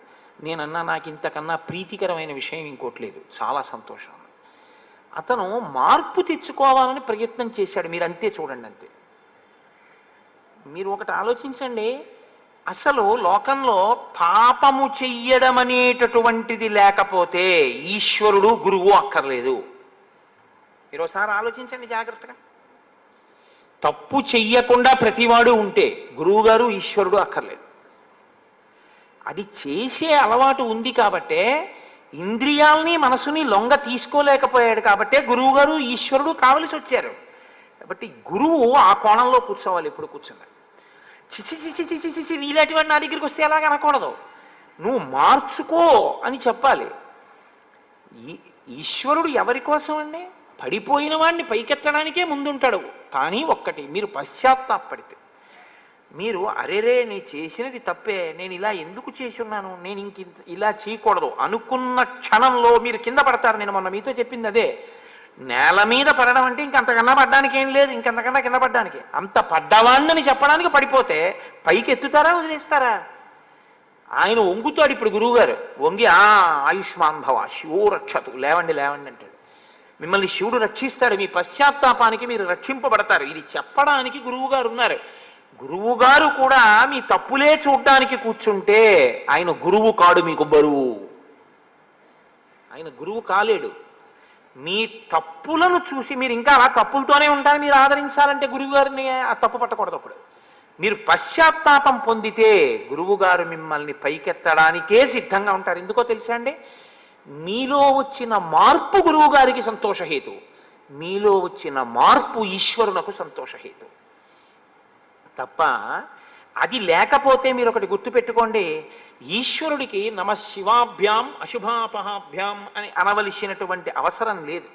ఆయన ఇంకా ఎప్పుడూ కర్మాకర్మ ఫలప్రదాతగా అలా ఏదో జడ్జి గారిలా కూర్చుని తప్పు చేసావు శిక్షేస్తాను, పుణ్యం చేసావు ఫలితం ఇస్తాను అనడం తప్ప అసలు ఆయనకి క్షమించడం అన్న ఉదారగుణం లేదనుకోండి. అప్పుడు ఇంకా ఈశ్వరుడు ఏం చేస్తాడండి? మీరు చేసిందని మీరు ఫలితం పొందితే ఈశ్వరుడి కన్నా కర్మ గొప్పదై కూర్చుంటుంది. కర్మ గొప్పదా, మనసు గొప్పదా అంటే కర్మ కన్నా మనసే గొప్పదవుతుంది. మీరు చేసిన దానికి, మీరు చేసిన కర్మ, మీరు చేసిన కర్మకి ఉపయోగించిన ఉపకరణముల కన్నా మీ యొక్క భక్తితో కూడిన మనస్సు గొప్ప అవుతాయి. మీరు ఒకసారి మారి ఈశ్వరుడి దగ్గర నిజాయితీగా కన్నుల నీరు పెట్టుకున్నారనుకోండి చాలు, ఈశ్వరుడు అక్కడికెత్తి కూర్చోబెడతాడు. ఎంత స్తోత్రం చేశాడు ధూర్జటిని కాళహస్తీశ్వర స్వామి దేవాలయంలో. ఇవాళ ఆయన దేవాలయం చుట్టూ ధూర్జటి పద్యాలు ఉన్నాయి, చెప్పండి నాకు. ధూర్జటిది కన్ఫెషన్ అంటే అరమరిక లేకుండా ఈశ్వరుడి దగ్గరికి వెళ్ళి చెప్పాడు ఆయన. రోషీరోయదు కామినీ జనుల తారుణ్యోరు సౌఖ్యంబులన్ బాసీబాయుదు పుత్ర మిత్ర ధన సంపద్భ్రాంతి వాంఛాలతల్ కోశీకోయదు నామనంబకట నీకున్ ప్రీతిగా సత్క్రియలు చేసి చేయదు దీని త్రుళ్ళన చవే శ్రీకాళహస్తీశ్వర అని అడిగాడు. ఉన్నది ఉన్నట్టు యథార్థాన్ని ఈశ్వరుడి దగ్గర చెప్పాడు కాబట్టే అష్టదిగ్గజాల్లో మిగిలినటువంటి వాళ్ళ పద్యాలు ఎక్కడో ఎప్పుడో ఏవో చెప్పుకుంటారు. ఏదో సంతోషానికి ఏవో మాట, పెద్దనగారు చాలా గొప్పవాడే అవ్వచ్చు, మనుచరిత్ర చాలా గొప్పదే అవ్వచ్చు. అటజని కంచ భూమి సురుడంబర తుంబి శిరస్సరజ్జరీ ముకుట ఏదో అని ఎంత గొప్ప పద్యాన్నైనా రచన చేయొచ్చు. శ్రీమదాంధ్ర కవితా పితామహా సర్వతోముఖాంక పంకజక్ష పాదాంబుజాధీన మానసిందిందిర నందవరవర వంశోత్తం చతకోపతాప ప్రసాదాదితా సాధిత చతుర్విధ కవితామ తల్లి కల్లసాని చొక్కయామాచ్యపుత్ర పెద్దనార్య ప్రణీతంబైన స్వారోచిత మను సంభవంబరు మహాప్రబంధంబు అని ఎంతైనా చెప్పుండొచ్చు. కానీ ధూర్జటి కాళహస్తీశ్వర శతకంతో తుల్యంగా భక్తి విషయంలో మనుచరిత్ర నిలబడగలదా? నిలబడదు. దానికి అలా ప్రతి వాళ్ళు దూర్జటి కాళహస్తీశ్వర శతకం అంటే తెలుగు వాళ్ళ నోటి మీద ఒక్క పద్యమైనా వచ్చి ఉంటుంది. ఇది మనుచరిత్రలోంచి అలా ప్రతి పద్యం ఒక్క పద్యమైనా వచ్చి తెలుగు వాళ్ళు ఉంటారని మీరు చెప్పండి. పోతన గారి భాగవతంలోంచి ఒక్క పద్యమైనా వచ్చి ఉంటుంది, మనుచరిత్రలోంచి వచ్చి ఉంటుందని చెప్పండి. ఉండదు. ఎందుకంటే ఒక్కటే కారణం, ఒక భక్తుడు ఎలా నిలబడాలో అలా నిలబడ్డాడు దూర్జటి. నిలబడ్డాడు కాబట్టే కాళహస్తీశ్వర శతకానికి ఆ స్థాయి వచ్చింది. అది కేవలం ఒక శతకం కాదు, 2 ఒడ్లున్నది కాదది. ఒకటో పద్యం ఓ ఒడ్డు, 100వ పద్యం ఓ ఒడ్డు, ఇటు నుంచి దిగి అటు నుంచి ఎక్కేది కాదది. ప్రతి పద్యం కూడా మీ జీవితానికి సమన్వయం అయ్యేటటువంటి అత్యద్భుతమైనటువంటి ఆ వాంగ్మయ స్వరూపం అది.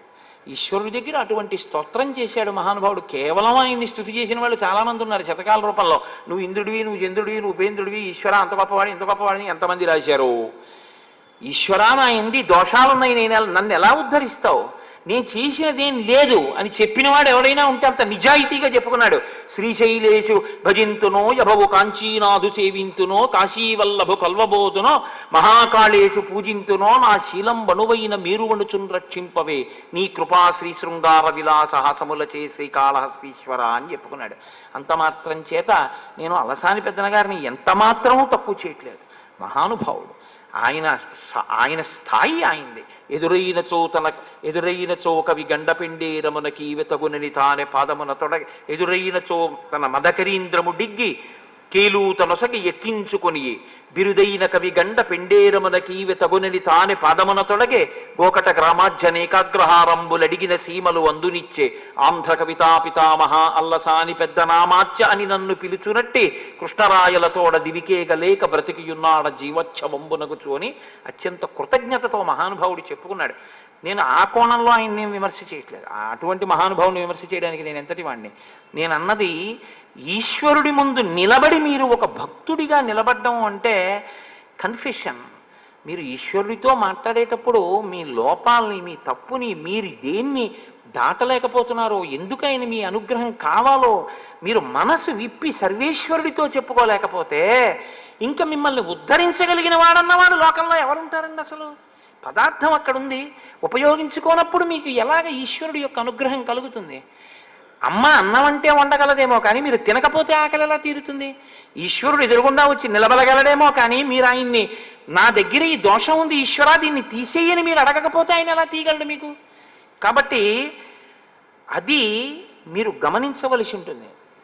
అది భక్తికి సంబంధించినటువంటి ఒక గొప్ప విశేషం. ఆ పశ్చాత్తాపం చాలా గొప్పది. ఆ పశ్చాత్తాపం అనేటటువంటిది ఉన్నా వాడు తన తప్పు చెప్పుకోవడానికి భయపడడు. ఒకప్పుడండి ఎంత నేరం చేశాననుకుంటున్నారు, లేరనుకుంటున్నారా మీరు?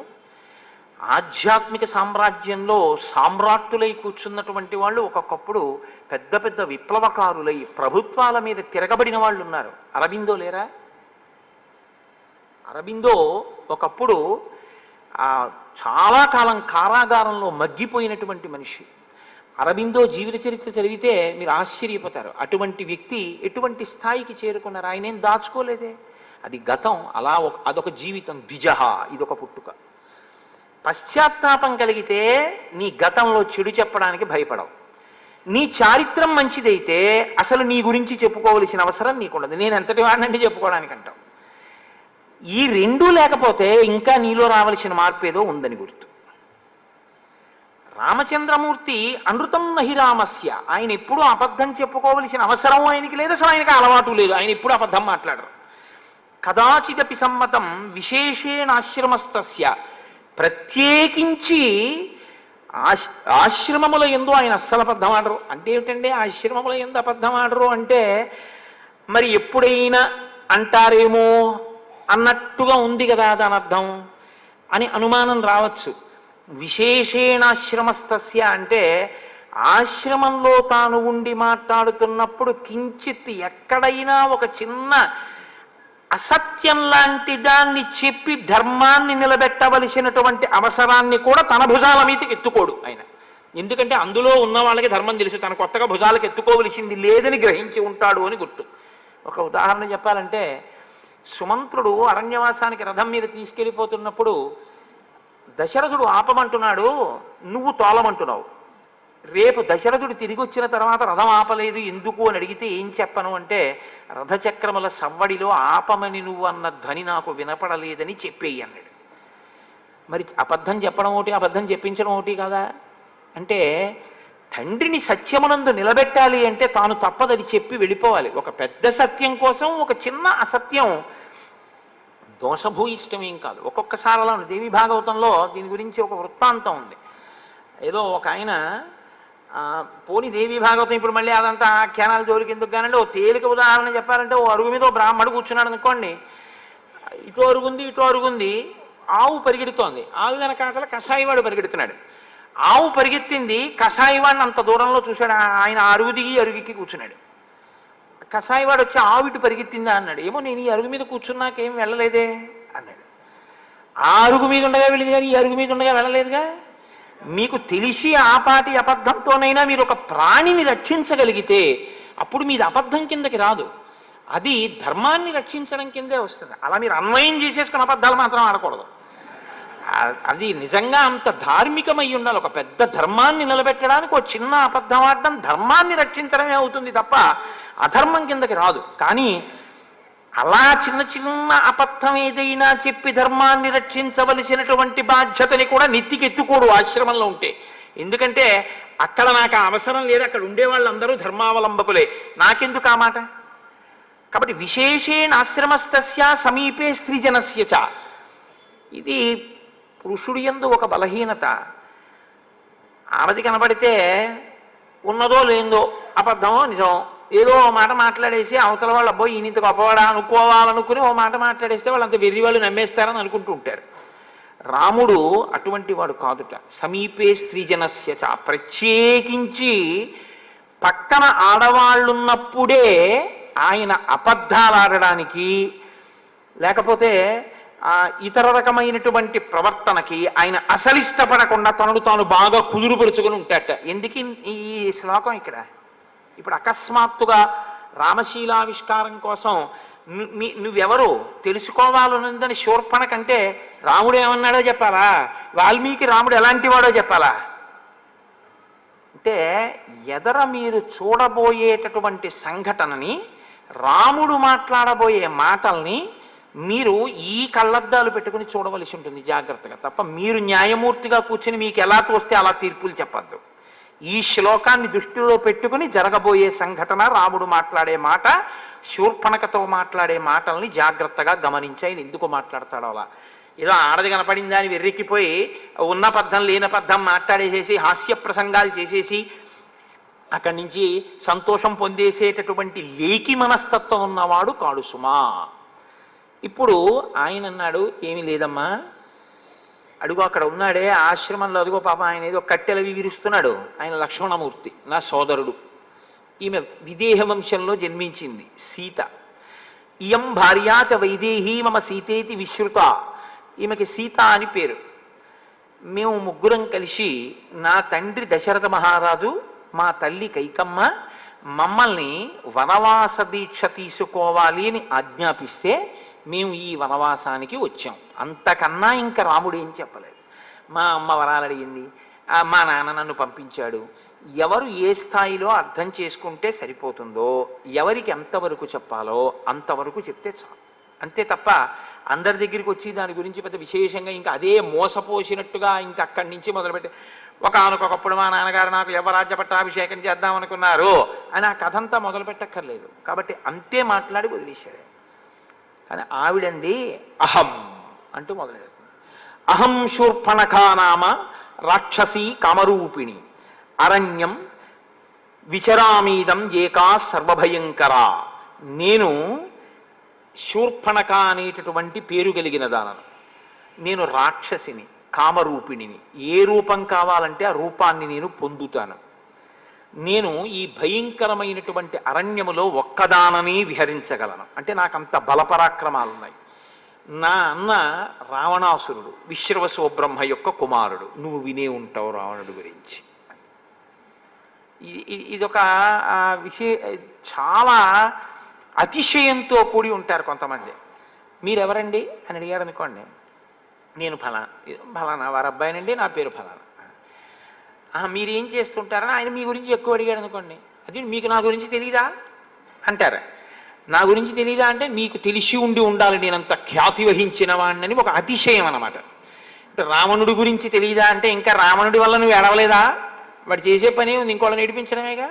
రావణుడు అంటే లోక రావణుడు. కాబట్టి ఆ రావణుడి గురించి నీకు తెలీదా, అటువంటి రావణాసురుని యొక్క కూతుర్ని, రావణాసురుని యొక్క చెల్లెల్ని, బలీయాం రాక్షసేశ్వర, మహాబలవంతుడైనటువంటి వాడు, రావణో నామమే భ్రాత, ఆ రావణాసురుడు నా యొక్క అగ్రజుడు, ఆయన యొక్క చెల్లెల్ని, కుంభకర్ణుడు ఎప్పుడూ నిద్రపోయేటటువంటి స్వభావం ఉన్నవాడు, మహాబలవంతుడు కుంభకర్ణుడు నా యొక్క ఇంకొక అన్నగారు, రెండవ అన్నగారు. నేను శూర్పణఖ అని పేరు కలిగినటువంటి చెల్లెల్ని. నా తర్వాత ఒక తమ్ముడు ఉన్నాడు. వాళ్ళ జనన క్రమంలో ముందు రావణుడు, తర్వాత కుంభకర్ణుడు, తర్వాత శూర్పణఖ, తర్వాత విభీషణుడు. విభీషణుడు ధర్మాత్ముడు. ఆవిడ ఏమందో తెలుసా అండి విభీషణుడు గురించి చెప్తూ, విభీషణస్తు ధర్మాత్మ నతు రాక్షస చేష్టిత. అబ్బే వాడు ఉన్నాడే ధర్మాత్ముడు, వాడికి అసలు రాక్షస గుణాలు ఒకటి. ఇది ఎలా ఉంటుందంటే హిరణ్యకశిపుడు ప్రహ్లాదుడిని చూసి గుండెలు బాదుకున్నట్టు ఉంటుంది. ఏమిటి వీరికి అసలు ఏమిటి ఒక్కటి రాలేదు, ఈ అల్లరి ఏమిటి, విష్ణుభక్తి ఏమిటి అని ఆయన ఏడిచినట్టు విభీషణస్తు ధర్మాత్మ. ఆ మాట రాముడికి చాలా సంతోషం. కానీ ఈవిడంటుంది నతు రాక్షస చేష్టిత, ఒక్క రాక్షస గుణం లేదు వాడికి, వాడు ఒక్కడే తప్పబుట్టాడు మా ఇంట్లో పనికి మాలినవాడు అని ఆవిడ బాధ ఆవిడిది.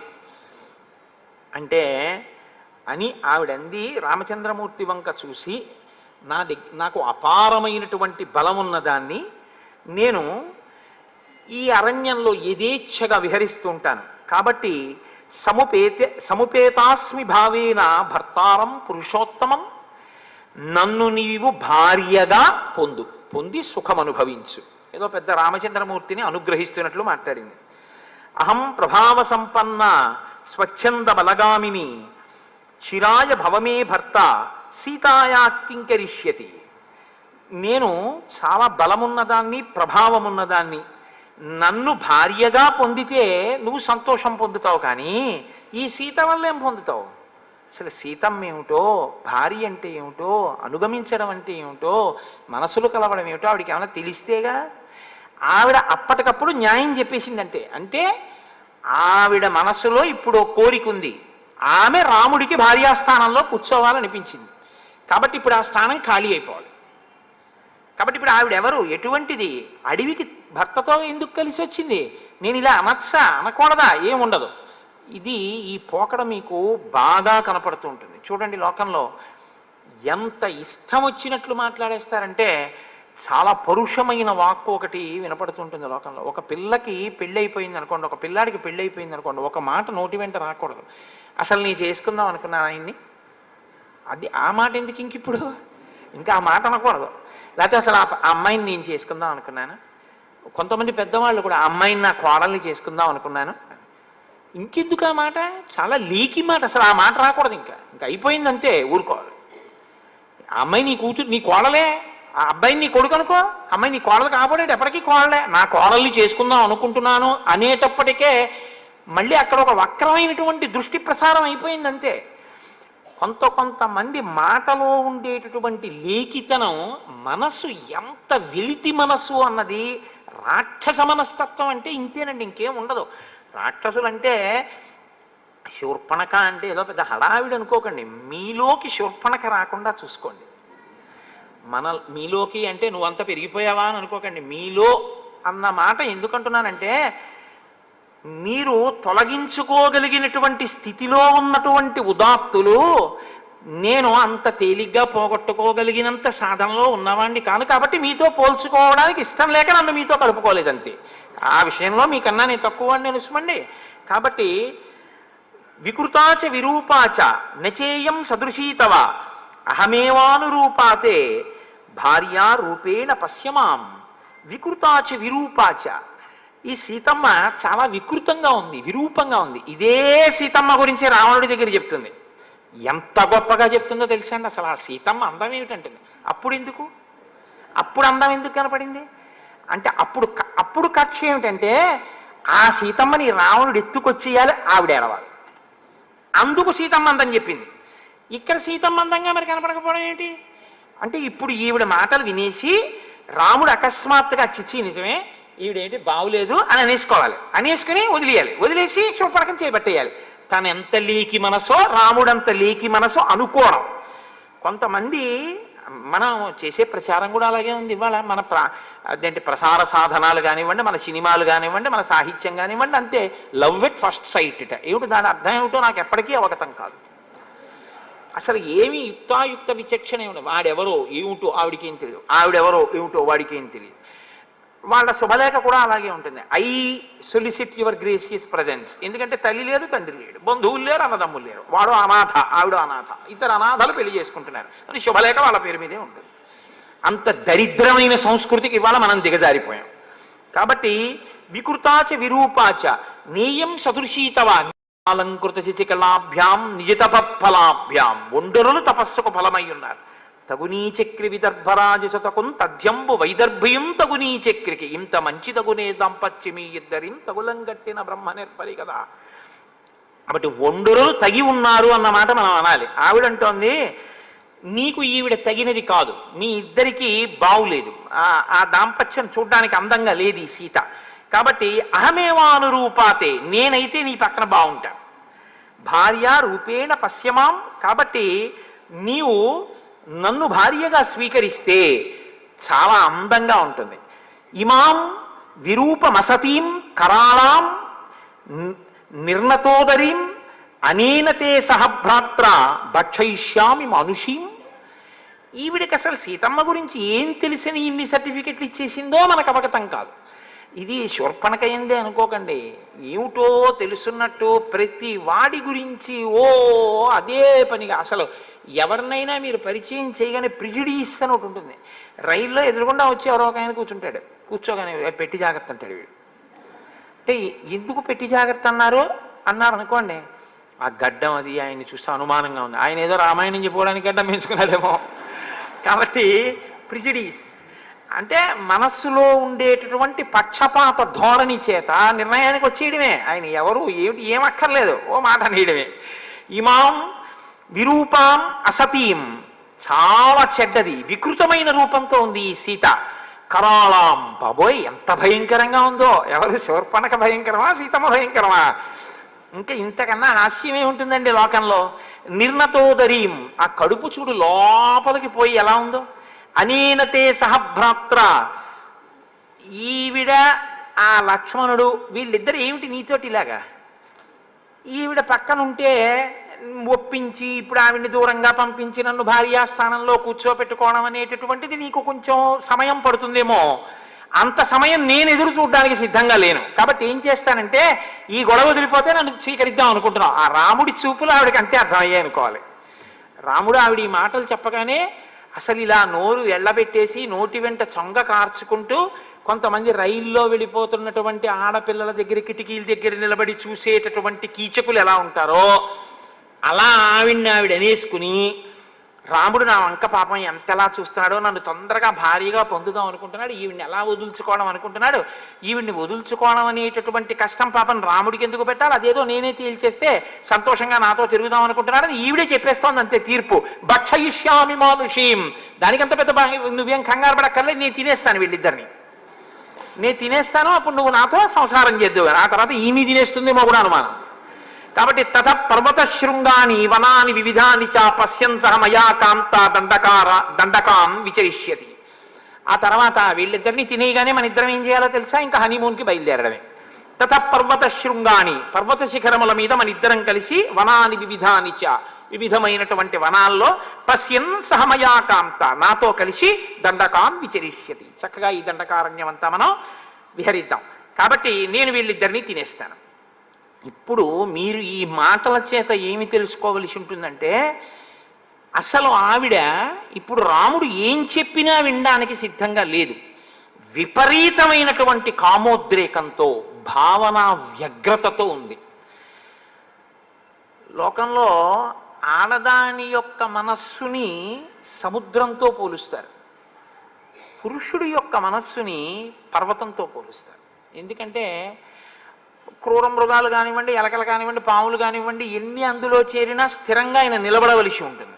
సముద్రం బడబాగ్నిని కడుపులో పెట్టుకుంటుంది, పైకి గంభీరంగా ఉంటుంది. ఆడది ఎంత కష్టం ఉండనివ్వండి, పైకి సంసారంలో భర్తని వీధిలో పడేయకుండా లాక్కొస్తుంది సంసారాన్ని. వజ్రాలు కూడా కడుపులోనే ఉంటాయి, కానీ ఆవిడ మాత్రం ఎప్పుడూ పైకి గంభీరంగానే ఉంటుంది. అలా ఇప్పుడు ఈ ఆడదానితో నోర్మోయ్ ఏమిటి మాట్లాడినాడు అనుకోండి, ఇంత భావనా వ్యగ్రత ఎటువైపుకు వెడుతుందో, వెళ్ళి ఇది ఏ స్థితిని తీసుకొస్తుందో. ఒక ఆడదానితో అంత పరుషంగా మాట్లాడడం ఎందుకు? మహర్షి చెప్తున్నారుగా, సమీపే స్త్రీజనస్యచ. ఆడది పక్కనున్నప్పుడు ఆడదానితో మాట్లాడేటప్పుడు రాముడు బహుధా జాగ్రత్తగా ఉంటాడు. ఇది ఆయన దృష్టికోణం. కాబట్టి ఇప్పుడు ఈవిడ్ని ఏమిటా తప్పుడు మాటలు అనొక మాట అంటే ఈవిడ మనసు ఎలా విరుగుతుందో, దానివల్ల ఎటువంటి పరిణామాలు వస్తాయో భయానికి కాదు. కోరి కోరి ఎందుకు ఒక ఆడదాంతో అంత కఠినంగా ప్రవర్తించాలి? కాబట్టి కొంచెం హాస్యరసాన్ని మేళవించి, చిచి వీళ్ళు లొంగే మనుషులు కారు, వీళ్ళు ఇలాంటి వాళ్ళు వదిలిపారాయి అనేటటువంటి భావన ఆవిడ ఎందే మనం కల్పిస్తే బాగుంటుంది అని రామచంద్రమూర్తి అనుకున్నారు.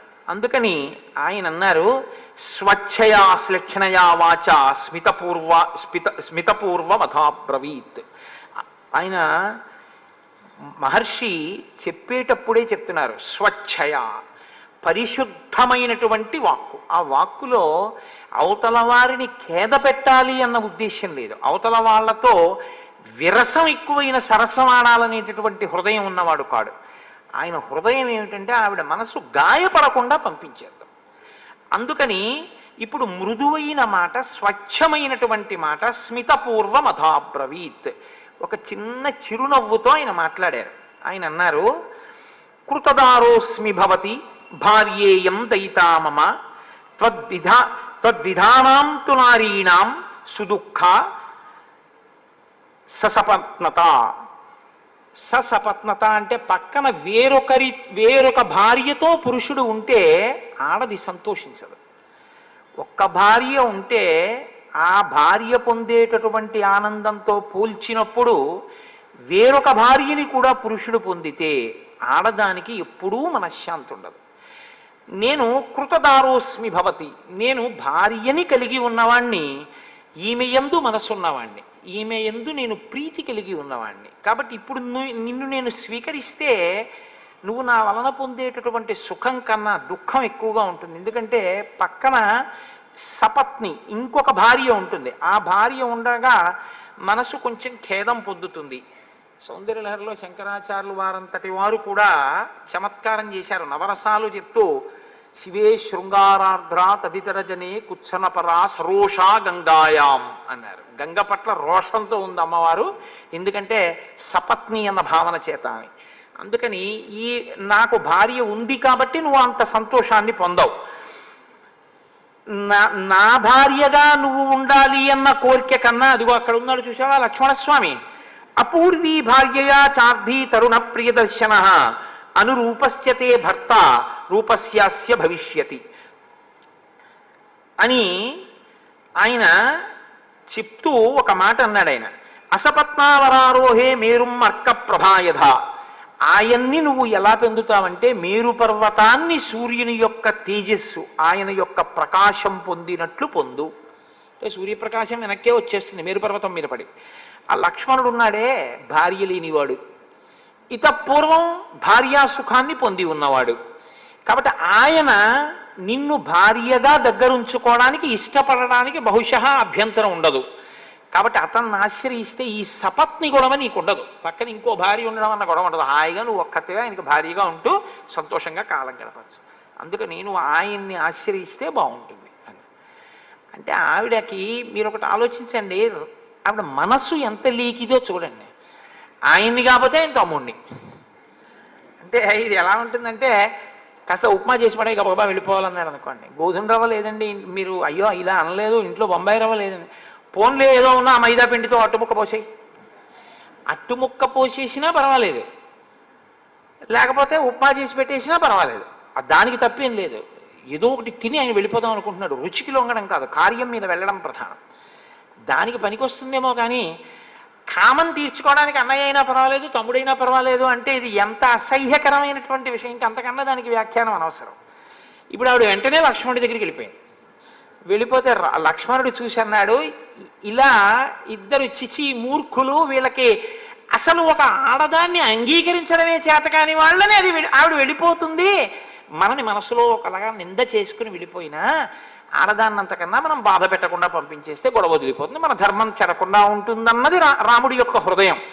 కాబట్టి ఆయన లక్ష్మణుడి దగ్గరికి పంపాడు. ఆవిడ లక్ష్మణుడి దగ్గరికి వెళ్ళి మళ్ళీ ఇదే అడిగింది, నన్ను భర్తగా స్వీకరించు. ఆయన అన్నాడు, కథం దాసస్య మే దాసి భార్యా భవితుమిచ్చసి. నేనే దాసుణ్ణి, ఆయనకు పువ్వులు తేవడం, దర్భలు తేవడం, కర్రలు తేవడం, పర్ణశాల కట్టడం, స్నానానికి ఆయనతో కలశ పట్టుకుని వెళ్ళడం, ఆయన బట్టలు పిండి ఆరేస్తుండడం, అవి నేను చేస్తుంటాను. నేనే ఓ దాసుణ్ణి. దాసుణ్ణి పెళ్ళాడితే నువ్వేమవుతావు? దాసి అవుతావు. కాబట్టి నువ్వు నేను కలిసి ఏం చేయాలంటే ఆయనకి ఆవిడికి దాస్యం చెయ్యాలి. కాబట్టి నన్ను పొంది సుఖమే ఉంటుంది. ఆయన అంటావా స్వతంత్రుడు, సేవలు అందుకునేటటువంటి వాడు, కాబట్టి ఆయనకి భార్య అయితేనే బాగుంటుంది అయినా అని ఆయన చిన్న పరిహాసం ఆడాడు. ఆయన అన్నాడు, ఆర్యస్యత్వం విశాలాక్షి భార్యాభవయ వీయసి. నీలాంటి అందగత్త భార్యగా వస్తాను అంటే ఆ నరకాంతను చూసి ఎవడు మాత్రం భార్యగా ఉంచుకుందాం అనుకుంటాడు? నీ మీద మోజు పడ్డావు. ఏనాం విరూపామసతీం, ఆమె అదిగో సీతమ్మ ముందు చూసావా విరూపంగా ఉంటుంది, చెడ్డది. కరాళాం, ఆవిడన్న మాటలే భయంకరమైనటువంటిది. నిర్ణతోదరి, కడుపు లోపలికి పోయింది. శూర్పణకన్న మాటలేగా. నీ దృష్టిలో ఆవిడ అలా ఉందని లక్ష్మణమూర్తి అంటారు ఆ సీతమ్మని. కాబట్టి భార్యాం వృద్ధాం పరిత్యజ్య, ఆవిడ వృద్ధురాలు అయిపోయింది, అందుకని వదిలిపెట్టారు. ఆవిడ వృద్ధురాలు అయితే ఆవిడ చేసుకున్నవాడు వృద్ధుడు అవడేంటి, ముందే వృద్ధుడు అవుతాడు. అసలు లోకంలో అనకూడని మాట ఏంటంటే, తాతగారు మీకు పిల్లని చూస్తామంటే, తాతగారు మీరు పెళ్లి చేసుకోండి అన్నాడు అందనుకోండి మనవరాలు, ఇప్పుడు నాకు పిల్లనిచ్చేవాడు ఎవడరా అంటే ఆ తాతగారి పళ్ళు ఏమైనా మిగిలితే ఊడగొట్టేయాలి. నోర్మూయి ఇప్పుడు నాకు పెళ్ళి ఏమిటి అనాలి, అంతేగాని నాకు ఇంకా పిల్లనిచ్చేవాడు ఎవడరా అంటే అంటే ఎవడన్నా ఇస్తే చేసుకుంటావు ఇప్పుడు. కాబట్టి ఆయన లక్ష్మణమూర్తి ఆవిడ కోణంలోనే చెప్తున్నారు. నువ్వు ఇలా కదా అనుకుంటున్నావు, అప్పుడు రాముడు నిన్నెందుకు స్వీకరించాలనుకుంటున్నావు? కాబట్టి ఆవిడ వృద్ధురాలు అయిపోయింది. ఆవిడ వృద్ధురాలు అయితే రాముడు వృద్ధుడు అవడం ఏమిటి? ఆవిడకన్నా పెద్ద ఆయన ముందే వృద్ధుడై కూర్చుని ఉంటుంటాడు. కాబట్టి భార్యాం వృద్ధాం పరిత్యజ్య త్వమేనైష భజిష్యతి, నిన్ను స్వీకరిస్తాడు, సంతోషంగా ఉండొచ్చు. కాబట్టి త్వమేవైష భజిష్యతి, కాబట్టి నిన్ను స్వీకరిస్తాడు, సంతోషంగా నువ్వు రాముడి దగ్గరికి వెళ్ళు అంటే ఆవిడకున్న పెద్ద లోపం ఏమిటి అన్నది దిద్దబడలేదు వీళ్ళ మాటల వల్ల. అంటే ఒక్కొక్కసారి చూడండి, ఇన్క్యూరబుల్ డిసీజ్ అంటాడు డాక్టర్ గారు. నా దగ్గర ఉన్న మందులన్నీ వాడేశానండి, ఇంజక్షన్లు అన్నీ చేసేసాము, ఈ వ్యాధి లొంగట్లేదు, ఈ వ్యాధే మందుల్ని లొంగ తీసేసుకుంటారు. కాబట్టి ఇప్పుడు ఇంకా ఈయన బతుకుతాడు అని చెప్పడం కష్టం అంటారు. బియాండ్ అవర్ హ్యాండ్స్ అంటుంటారు. ఎందుకు అంటే ఇంకా ఆయన దగ్గర ఉన్న మందులకే ఆ రోగం లొంగలేదు అని గుర్తు. అలా వీళ్ళిద్దరూ ఈ పరిహాసాన్ని ప్రయోగిస్తే ఆవిడ వెళ్ళిపోతుంది అనేటటువంటి లక్ష్యం నెరవేరలేదు. ఎలా నెరవేరలేదు? అంతర్లీనంగా వాళ్ళు ఏ పరిహాసాన్ని వాడుకున్నారో ఆ పరిహాసము దేని కొరకు వాడబడిందో దాని కొరకు ఆవిడ స్వీకరించలేదు. ఆవిడ దాన్ని యథాతథంగానే తీసుకుంది. లక్ష్మణుణ్ణి పొందంటున్నాడని, లక్ష్మణుడు రాముణ్ణి పొందమంటున్నాడని అంటే వీళ్ళిద్దరూ పొందడానికి సిద్ధమే. ఆయన కంటే భార్య లేదు, కానీ అక్కడికి ఆవిడ ఉండడానికి ఇష్టం లేదంటే దాసిగా ఉండడం ఆవిడకి ఇష్టం లేదు, ఆవిడకు భోగమే కావాలి. అందుకని రాముడి దగ్గరికే వచ్చేయాలి ఇప్పుడు. అంటే రాముడు కూడా ఇష్టపడుతున్నాడు, ఈయన చెప్తున్నాడు, కానీ ఈవిడే అడ్డొస్తోందన్నట్టుగానే అర్థమైంది ఆవిడకి. పరిహాసం అర్థం కాక మన్యతే తద్వచస్తభ్యం పరిహాస విచక్షణ. ఆవిడికి అసలు ఆ పరిహాసము అనేటటువంటిది ఎందుకు ప్రయోగించారన్న దాని తాత్పర్యము అర్థము కాలేదు. కాబట్టి ఆమె రాముడి దగ్గరికి వెళ్ళింది. మళ్ళీ సీతమ్మతో కూర్చుని పర్ణశాలలో ఆయన మాట్లాడుతున్నాడు. ఒక్కసారి ఆ వెళ్ళడం మహోల్కా రోహిణీమివా, రోహిణీ నక్షత్రం మీద పడుతున్నటువంటి ఉల్క ఎలా పడిపోతుందో అలా పడిపోయి రామా, ఈమె నీ భార్యాస్థానంలో కుదరదు, ఇక్కడ ఉండడానికి వీల్లేదు, ఈమెని నేను తినేస్తాను, నీకు నేను భార్యనైపోతానని అమాంతం వెళ్ళి సీతమ్మ మీద పడిపోతే హడిలిపోయింది సీతమ్మ. వెంటనే రాముడు ఒక్కసారి హుంకారం చేశాడు. ఆ హుంకారానికి ఒక్క క్షణం ఆగింది. వెంటనే రాముడు లక్ష్మణుడి వంక తిరిగి అన్నాడు, క్రూరైరన అనార్యై సౌమిత్రే పరిహాస కదంచన. ఈమె చాలా క్రూరురాలు, అనార్యమైనటువంటి మనిషి. ఇటువంటి ఆవిడితో పరిహాసం కుదిరేటట్టుగా లేదు. ఇటువంటి ఆవిడితో ఎక్కువ పరిహాసం మంచిది కాదు కూడా. నా కార్య పశ్య వైదేహీం కథంచిత్ సౌమ్య జీవతీం. కొంచెం నేను కానీ జాగరూకుడనై ఉండి ఉండకపోతే సీతమ్మ బతికుండేది కాదేమో, అమాంతం కొరికి తినేస్తుంది కూడా. కాబట్టి ఇమాం విరూపామసతీం, ఈమెని ఇటువంటి చెడ్డ మనిషిని విరూపం చేసేసాయి. ఎందుకంటే ఈమె నేను మంచి స్వరూపిణి అన్న భావనతో కామోద్రిక్తయ్యి ప్రవర్తించకూడని రీతిలో ప్రవర్తిస్తోంది. కాబట్టి విరూపం చెయ్యి, అప్పుడు ఇటువంటి భావనలు పోతాయి. చంపడం ఇష్టం లేక ఆడదాన్ని సాధ్యమైనంత అవకాశం ఇచ్చే ప్రయత్నం రామచంద్రమూర్తి చేస్తున్నారు. కాదు కాదు, ఒక నరుడిగా అలా ప్రవర్తించినట్లు కనపడుతూ అవతార ప్రయోజనాన్ని కూడా సిద్ధింపచేస్తుంటారు. లేకపోతే తాటకని సుబాహుని చంపినటువంటి వారు మారీచుణ్ణి విడిచిపెట్టడం కూడా రామావతార ప్రయోజనం సిద్ధింపచేసుకోవడానికి మార్గమే అయింది. కాబట్టి ఇమాం విరూపమసతీం అతిమత్తాం మహోదరీం రాక్షసీం పురుషవ్యాఘ్ర విరూపయితుమర్హసి. ఈమెని వెంటనే నువ్వు విరూపని చెయ్యి అనేటప్పటికీ చిచ్ఛేదకర్ణనాశం మహాబల. అక్కడే ఉన్నటువంటి ఖడ్గాన్ని తీసి లక్ష్మణమూర్తి ఆమె యొక్క ముక్కు చెవులు కోసేశాడు. ముక్కు చెవులు కోసేస్తే చాలా విరూపంగా ఉంటారు కదండి. చెవులు అనేటటువంటివి ఏదో కళ్ళజోడు పెట్టుకోవడానికి బాగుండేవిలా ఉంటాయి అనిపిస్తుందేమో, కానీ నేను ఒకసారి రైల్లో వెళ్తున్నప్పుడు నేను నిద్రపోతుండగా లోయర్ బెర్త్లో ఉండగా పక్క బెర్త్లోకి ఎవరో రాత్రి వేళ ఏదో జాయినింగ్ ఎట్ సో స్టేషన్స్ ఉంటారు కదా, వచ్చి పడుకున్నారు. అయిపోయిందా, దుప్పటి కప్పారు, పడుకోబెట్టారు. ఆ మర్నాడు నేను ఉదయం నిద్ర లేచి మొహం కడుక్కుని కూర్చున్నాను. సికింద్రాబాద్లో దిగిపోవాలి. సికింద్రాబాద్ అంటే ఎంతసేపు పడుతుంది? గోదావరి ఎక్స్ప్రెస్. ఆ రోజుల్లో గౌతమి లేదు. ఆయన ఈ పడుకున్న అయినటువంటి ముఖం మించి బట్ట కిందకి జారిపోయింది. నాకు 2 రోజులు భోజనం సహించలేదు. కారణం ఏంటంటే ఆయన ఏ అగ్ని ప్రమాదానికి లోనయ్యాడో నాకు తెలియదు, కానీ ఆయన కనుగుడ్లు, ముక్కు, చెవులు అన్నీ కాలిపోయాయి. కాలిపోవడంలో ఈ ముక్కుకు బదులు 2 కన్నాలు మాత్రమే కనపడుతున్నాయి. ఈ చెవులు తీసేసి వీటి బదులు ఇక్కడ 2 కన్నాలు కనపడుతున్నాయి. నాకు విరూపం పొందడం, ముక్కు చెవులు కొయ్యడం అంటే ఎంత వికృతంగా ఉంటారో, ఎంత ఇక వెళ్ళి ఎవరి దగ్గర నేను అందగత్తెనని చెప్పుకోకుండా ఉండడానికి లక్ష్మణుడు విరూపవతిని ఎందుకు చెయ్యవలసి వచ్చిందో, ఎందుకు ముక్కు చెవులు కోశాడో అప్పుడు అర్థమైంది. ఆ ముక్కు చెవులు పోతే అంత విరూపాన్ని పొందుతారు, కానీ ప్రాణం మాత్రం పోదు. ఏదో వైటల్ ఆర్గాన్ని తీసేసినట్టుగా మాత్రం కాదు.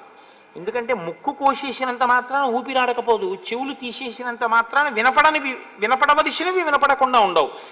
ఇక నుంచి కనీసం ఆవిడ ఈ మాట అనకూడదు, జాగ్రత్తగా వినాలి, జాగ్రత్తగా చూస్తూ ఉండాలి, జాగ్రత్తగా వాసనలు గ్రహిస్తూ ఉండాలి. తప్ప ఇష్టం వచ్చినట్టు ప్రధాన ప్రయోజనం ఒక్కటే స్పష్టంగా రాముడు చెప్తున్నాడు, విరూపను చెయ్యి, చంపమని చెప్పలేదు. ఇక ఎప్పుడూ ఇటువంటి కామోద్రేకం పొందకూడదు, ఈవిడ ఎవరినీ బాధ పెట్టకూడదు. కాబట్టి వెంటనే లక్ష్మణమూర్తి ఆ ముక్కు చెవులు కోసేశారు. ఇప్పుడు ఆవిడ పెద్ద కేక వేసుకుంటూ, పెద్ద గర్జన చేసుకుంటూ ఆ కారిపోతున్నటువంటి నెత్తుటితోటి కరుడు అనబడేటటువంటి ఆవిడ సోదరుడి దగ్గరికి వెళ్ళి పడిపోయింది. అక్కడే జనస్థానంలో ఆయన 14,000 మంది రాక్షసులతోటి ఉంటున్నాడు. ఆ కరుడు ఆయన దగ్గర ఉండేటటువంటి సేనాధిపతులు త్రిశిరసుడు అనబడేటటువంటి ఆయన 3 తలకాయలతో ఉంటాడు. దూషణుడు అనబడేటటువంటి ఒక సేనాధిపతి, 14,000 సైన్యం. వీళ్లతో కరుడు ఆ జనస్థానంలో ఉంటున్నాడు. ఈ కరుడు విశ్రవసో బ్రహ్మయందు పాక అనబడేటటువంటి ఒక రాక్షసాంగన యందు జన్మించినవాడు. అందుచేత శూర్పణఖకి సోదరుడయ్యాడు అని మహాభారతంలో ఉంది. కాబట్టి తనకి సోదరుడవుతాడు కరుడు. ఇప్పుడు ఆ కరుడు దగ్గరికి వెళ్ళి పడిపోయింది ఆవిడ. పడిపోతే ఆయన అన్నాడు, ఏమీ ఎవరికీ అపకారం చేయకుండా పడుకున్నటువంటి నల్లత్రాసు యొక్క తోక ముట్టుకున్నవాడెవడు, కోరి కోరి ప్రాణముల మీదకి ఉపద్రవం తెచ్చుకున్నవాడెవడు, జనస్థానంలో నేను ఇంతమంది రాక్షసులతో ఉండగా నీ ముక్కు చెవులు కోసి నిన్ను విరూపని చేసిన వాడెవరు, నాకు చెప్పవలసింది. అంటే ఆవిడికి ఇంకా ఎంత కామం ఉండిపోయిందంటే రామలక్ష్మణుల మీద. ఆవిడంది, తరుణౌ రూపసంపన్నౌ సుకుమారౌ మహాబలౌ పుండరీక విశాలాక్షౌ చీర కృష్ణాజినాంబరౌ ఫలమూలాశనౌ దాంతౌ తాపసౌ ధర్మచారిణౌ పుత్రౌ దశరథస్యాస్తం భ్రాతరౌ రామలక్ష్మణౌ. నేను దండకారణ్యంలో ఇద్దరిని చూశాను. వాళ్ళు తరుణవు, మంచి యవ్వనంలో ఉన్న వాళ్ళు, రూపసంపత్తి కలిగినటువంటి వాళ్ళు, సుకుమారులు, మహాబలవంతులు, విశాలమైనటువంటి కన్నులు కలిగినటువంటి వాళ్ళు, నారచీరలు కట్టుకున్న వాళ్ళు, ఆ జింక చర్మాన్ని కట్టుకున్నటువంటి వాళ్ళు, ఫలమూలములను తింటున్న వాళ్ళు, ఇంద్రియ నిగ్రహము కలిగినటువంటి వాళ్ళు, తాపసులు, ధర్మమును ఆచరించేటటువంటి వాళ్ళు, దశరథ మహారాజు యొక్క పుత్రులు, అన్నదమ్ములు, రామలక్ష్మణులు అన్న పేరు కలిగినటువంటి వాళ్ళు. వాళ్ళ మధ్యలో ఒక ఆడదుంది. జరిగిన వృత్తాంతాన్ని జరిగినట్టు చెప్పదు. ఇప్పుడు ఏది రాముడు జరగకూడదనుకున్నాడో అదే జరిగింది. ఆడదాని పగ కింద తిరిగింది రామాయణం. నేను మీతో మనవి చేసింది ఇదే. శ్రీరామాయణం ఎక్కడ మీరు అయిపోతుంది అనుకుంటారో అక్కడ ఒక ఆడదొచ్చి రామాయణాన్ని కొనసాగిస్తుంది. ఎప్పుడో అయోధ్యకాండలో అయిపోవలసిన రామాయణాన్ని మందరా ప్రవేశంతో పెరిగింది. మళ్ళీ ఇక్కడ అయిపోతోందని అగస్త్యుడే ఒప్పుకున్నాడు. అయిపోయిందయా, మీ నాన్నగారు అడిగిన వరం ప్రకారం 14 ఏళ్ళు పూర్తి అయిపోవచ్చే, ఇంకో ఏడాది దగ్గర ఉంది. శూర్పణకు వచ్చి కథని పొడిగిస్తోంది. ఎదర సీతమ్మ తల్లి ఉరి వేసుకుందాం అనుకుంటే త్రిజట పొడిగిస్తుంది. రావణాసురుడు కత్తెత్తితే ధాన్యమాలిని పొడిగిస్తుంది. ఇలా రామాయణం ఎక్కడ అయిపోతోందనుకుంటే అక్కడ ఒక స్త్రీ పాత్ర వచ్చి దాన్ని ఇంకా ముందుకి కొనసాగింపచేస్తూ ఉంటుంది. కాబట్టి ఆవిడ రామలక్ష్మణుల గురించి చెప్పినది సత్యం. నేను రామలక్ష్మణుల్ని కామించాను, కానీ రాముడు తన భార్య అయిన సీత యందు అనురక్తి కలిగిన వాడు కాబట్టి నన్ను అంగీకరించలేదు. వాళ్ళిద్దరూ నన్ను అంగీకరించకపోతే నేను సీతమ్మని తినేయబోయాను. అప్పుడు లక్ష్మణుణ్ణి పిలిచి నన్ను విరూపని చేయమన్నారని కొనసాగించాలి ఇప్పుడు కథాభాగాన్ని. అలా కొనసాగిస్తే ఆవిడ హృదయం చాలా మంచిదైంది అని గుర్తు కదండి. సత్యం కదా మాట్లాడుతుంది ఆవిడ. అలా ఎలా మాట్లాడుతుంది? ఇప్పుడు ఎక్కడ మెలిక తిప్పాలో అక్కడ తిప్పుతుంది కథని. అంటే తనది తప్పు లేదు, వాళ్ళదే తప్పన్నట్టు మాట్లాడుతుంది.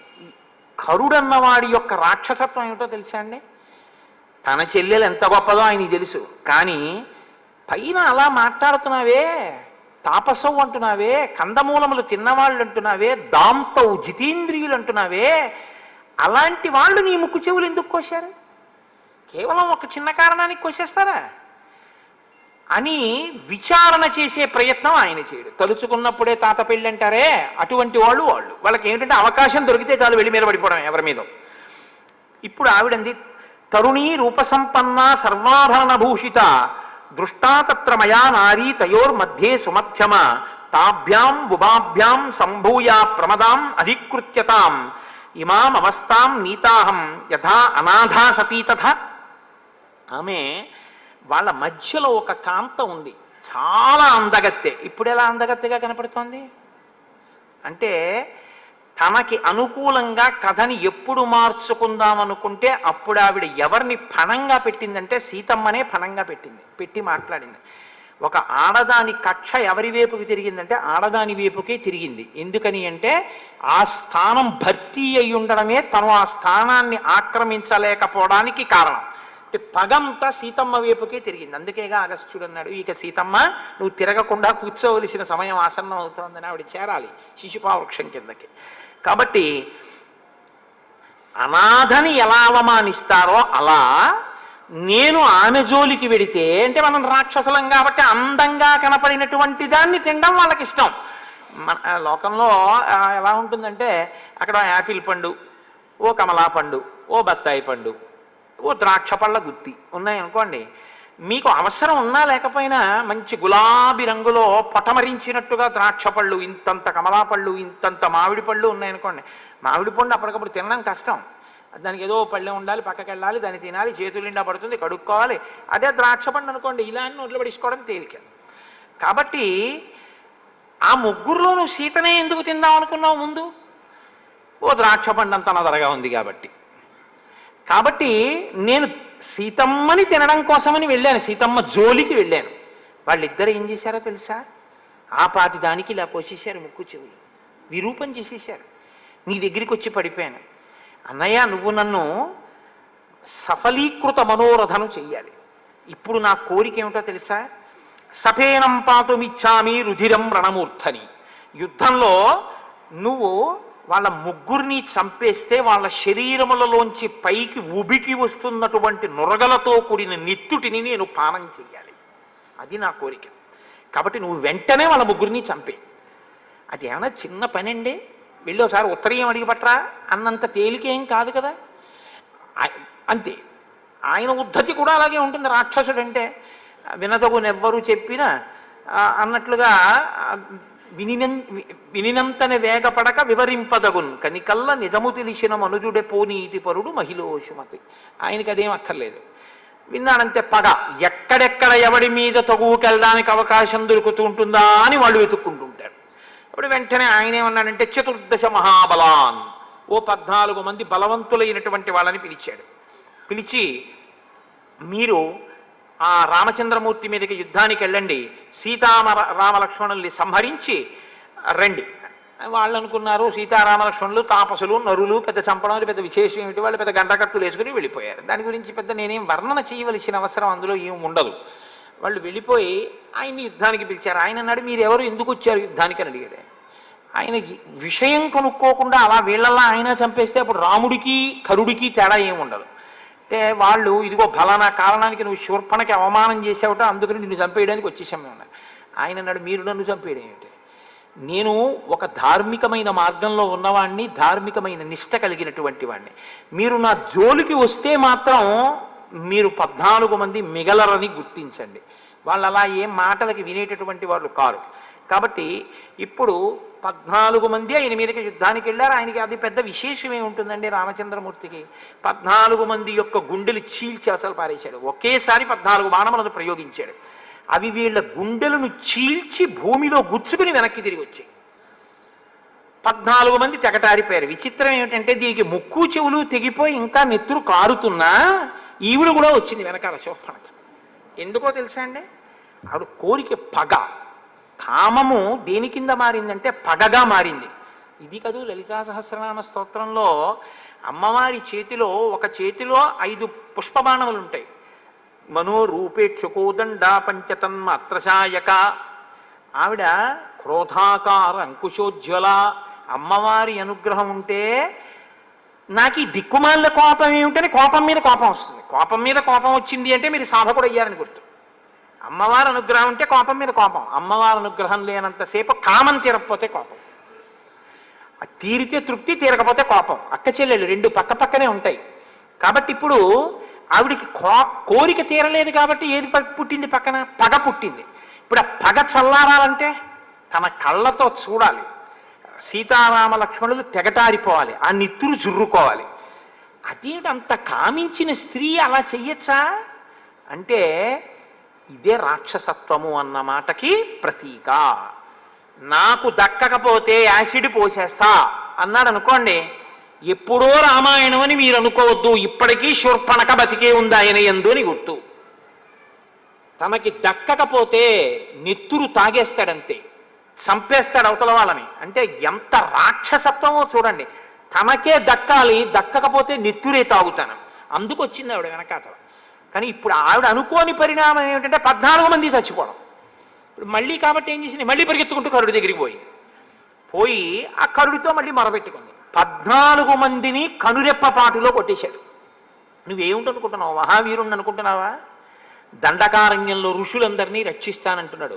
ఉగ్రమూర్తి, మహానుభావుడు, తెగటార్చేస్తాడు. 14 మంది పనికి రాకుండా పోయారు రాముడి ముందు. ఈయన ఉద్ధతి ఎటువంటిదంటే ఈయన వెంటనే అన్నాడు 14,000 మంది రాక్షసుల్ని సిద్ధం చేయండి, నా రథం సిద్ధం చేయండి, దూషణుణ్ణి పిలవండి, త్రిశిరసుడిని పిలవండి, ముగ్గురం కలిసి ఈ సైన్యాన్ని తీసుకుని యుద్ధానికి ఎడతా ఉన్నాడు. అందరూ కలిసి బయలుదేరారు. ఆ బయలుదేరుతున్నప్పుడు కరుడికి కొన్ని అపశకునములు కనపడ్డాయి. రామాయణం ఒక శకున శాస్త్రం కూడా, అందులో శకునముల గురించి కూడా మాట్లాడతారు. నిష్కారణంగా గాలి లేకుండా ధూళి పైకి రేగింది. ఆకాశంలో సూర్యుడి చుట్టూ ఒక కొరివి పట్టుకుని, అది ప్రత్యేకించి ఎప్పుడు కనపడుతూ ఉంటుందంటే దీపావళి పండుగ రోజున కాకర పువ్వు చేతితో పట్టుకుని పిల్లలు ఇలా తిప్పుతూ ఉంటారు. ఇలా తిప్పుతుంటే ఒక జ్వాలాచక్రం ఏర్పడుతుంది, ఎర్రటి కాంతి చక్రం తిరుగుతున్నట్టు ఉంటుంది.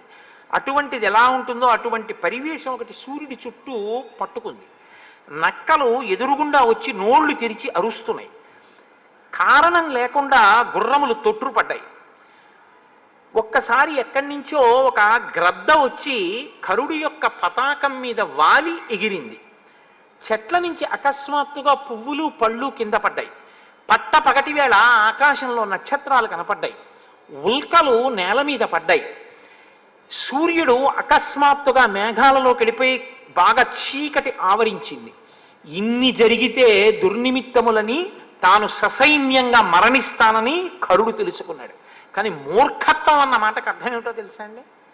శాస్త్ర ప్రమాణమును వెంటనే తన యొక్క పౌరుషంతో నెగ్గగలననేటటువంటి అతిశయము చేత ధిక్కరించడం. ఈ శకునాలన్నీ కనబడితే మాత్రం నాకేమిటి, సీతారామ లక్ష్మణుల్ని సంహరించకుండా నేను వెనక్కి రాను, ఈ శకునాలు నన్నించేస్తాయి, కాబట్టి బయలుదేరండి అన్నాడు. ఇప్పుడు 14,000 మంది యుద్ధానికి బయలుదేరుతుంటే ఎక్కడ లేనటువంటి పెద్ద కోలాహలం ధ్వని బయలుదేరే. ఇంత పెద్ద ధ్వని బయలుదేరితే రామచంద్రమూర్తి కూడా తన పర్ణశాలలోంచి విన్నారు. విని చాలా పెద్ద సైన్యమే యుద్ధానికి వస్తోంది, శకునములను బట్టి చూస్తే శకునములు మనకే అనుకూలంగా కనపడుతున్నాయి, కాబట్టి లక్ష్మణ నేను ఇప్పుడు ఆ రాక్షసుల్ని తెగటారుస్తాను అంటూ రాముడు మాట్లాడడం అంటే చాలా సొగసుగా ఉంటుంది, చాలా అందంగా ఉంటుంది. లక్ష్మణుడి యొక్క కోరిక ఎప్పుడు ఎలా ఉంటుందంటే, అన్నగారికి కష్టం వచ్చింది అంటే అన్నగారు ఆ కష్టాన్ని పొందకూడదు, అన్నగారి కన్నా తానే ఆ కష్టాన్ని పొందాలి, అన్నగారు సుఖపడాలనేటటువంటి మనస్తత్వం ఉన్నవాడు. కాబట్టి లక్ష్మణుడు అన్నయ్య నువ్వు ఉండు నేను ఎడతానంటాడేమోనని ఆయన అన్నాడు.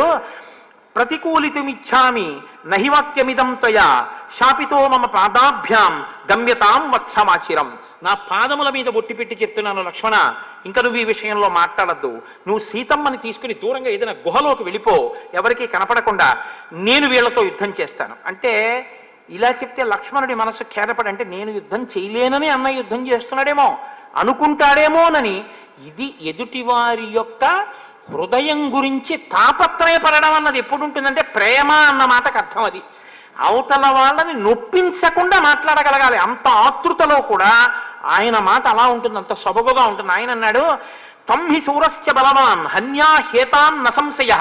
నువ్వు చాలా బలవంతుడివి, నువ్వే చంపేయగలవా సైన్యాన్నంతటిని లక్ష్మణ, అందుకొరకు కాదు, స్వయంతో హంతుమిచ్చామి, నేనే చంపాలి అని అనుకుంటున్నాను ఇవాళ, అందుకని సర్వనేవ నిశాచరాన్ వచ్చినటువంటి రాక్షసులందరినీ నేను చంపుతాను, కాబట్టి నువ్వు వెంటనే వదిన్ని తీసుకుని గుహలోకి వెళ్ళిపో అంటే. ప్రవేశింపరానటువంటి ఒక గుహలోకి సీతమ్మ తల్లిని తీసుకుని లక్ష్మణమూర్తి వెళ్ళిపోయాడు. ఇప్పుడు రాముడు యుద్ధానికి సిద్ధపడుతున్నాడు. దేవతలు ఋషులు సిద్ధులు అందరూ పరుగు పరుగున వచ్చారట. ఎందుకని ఒక గొప్ప సన్నివేశం. 14 సహస్రాణి రక్షసాం భీమకర్మణాం ఏకశ్చరామో ధర్మాత్మ కథం యుద్ధం భవిష్యతి. 14,000 మంది అధర్మాత్ములైన వాళ్ళు ఒక పక్క, ధర్మాత్ముడైన రాముడు ఒక పక్క. యుద్ధంలో కూడా ధర్మం తప్పనివాడు ఆయన, యుద్ధంలో కూడా వక్ర మార్గాల్లో వెళ్ళేవాళ్ళు వాళ్ళు. 14,000 మంది అటు, ఒక్కడు ఇటు. వాళ్ళు వేసే ఆయుధాల నుంచి తనను తాను రక్షించుకుంటాడా, వాళ్ళని తాను నిగ్రహిస్తాడా? అసలు వాళ్ళు వచ్చి మీద పడకుండా, యుద్ధం ఎందుకంటే 14,000 మంది మీద పడిపోతే చాలు. 14,000 మందిని ఒకడే నిగ్రహించాలి. నిగ్రహిస్తాడా? ఇది చూడవలసిన విషయం. నిగ్రహించగలడు, వాళ్ళకి తెలుసు. కానీ అసలు ఆ అందం ఏమిటో చూడాలి, ఆ యుద్ధం ఏమిటో చూడాలి. ఇవాళ అందరూ వచ్చి ఆకాశంలో నిలబడ్డారట. మహర్షి అంటారు, చాలా గొప్ప మాట వాల్మీకి మహర్షి, ఆయన రచనకి నేను కితాబులు ఇవ్వడమా? అటువంటి రచన చేత మనం పవిత్రులం కావడమే తప్ప గంగాజలలవ కణికా పీత అని శంకరాచార్యులు వారు చెప్పినట్టు వాల్మీకి రామాయణంలో ఒక్క శ్లోకమైన చదువుకుని జీవితాన్ని తరింప చేసుకోవడమే.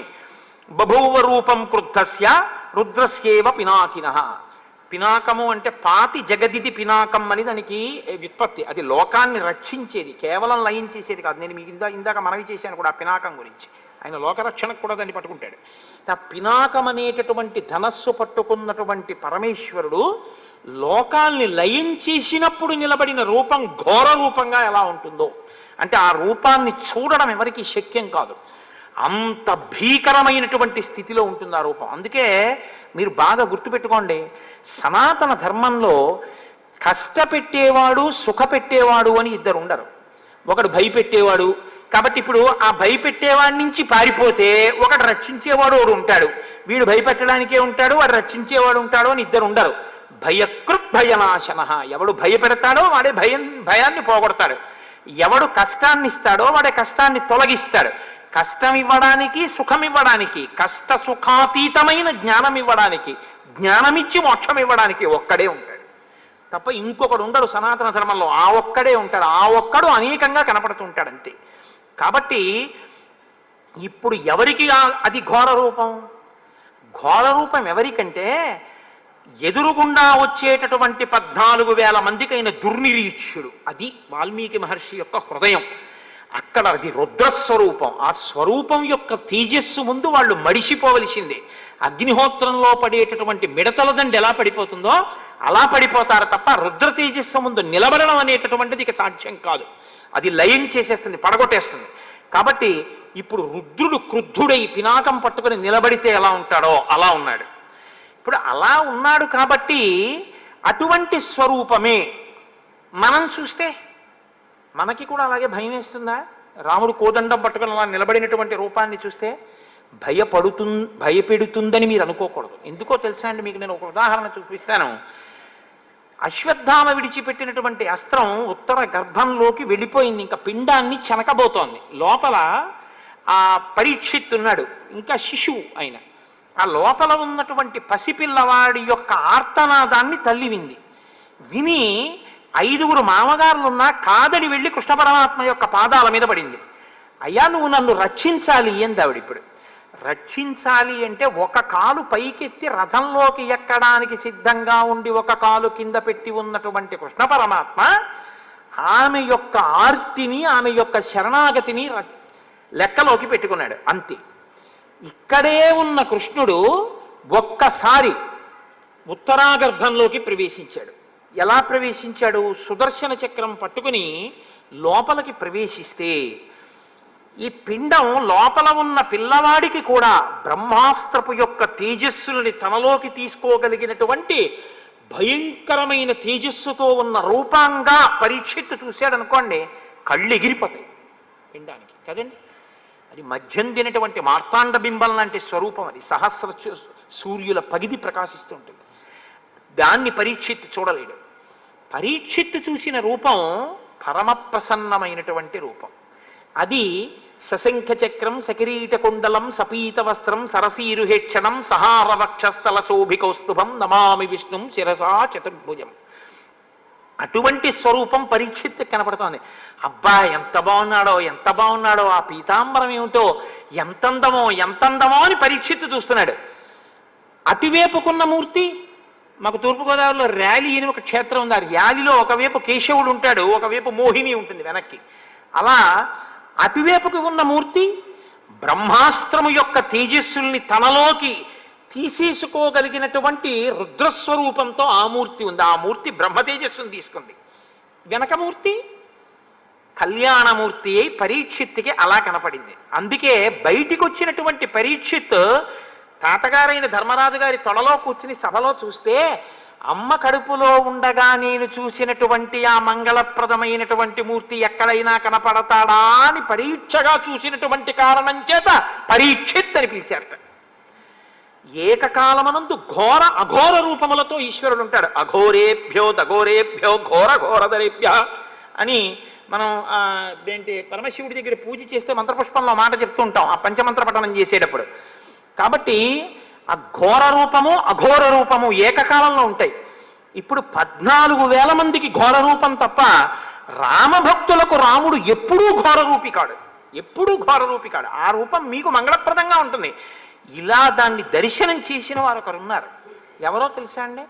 రామదాసు గారు దర్శనం చేసుకున్నాడు. మహానుభావుడు. ఆయన గుండెలు ఎంత పొంగిపోయాయో, పొంగిపోతే ఆ పొంగిపోయిన ఆనందం లోపల పట్టక వాగ్రూపంగా ప్రవహిస్తే ఆయన నోటి వెంట ఒక పద్యం వచ్చింది.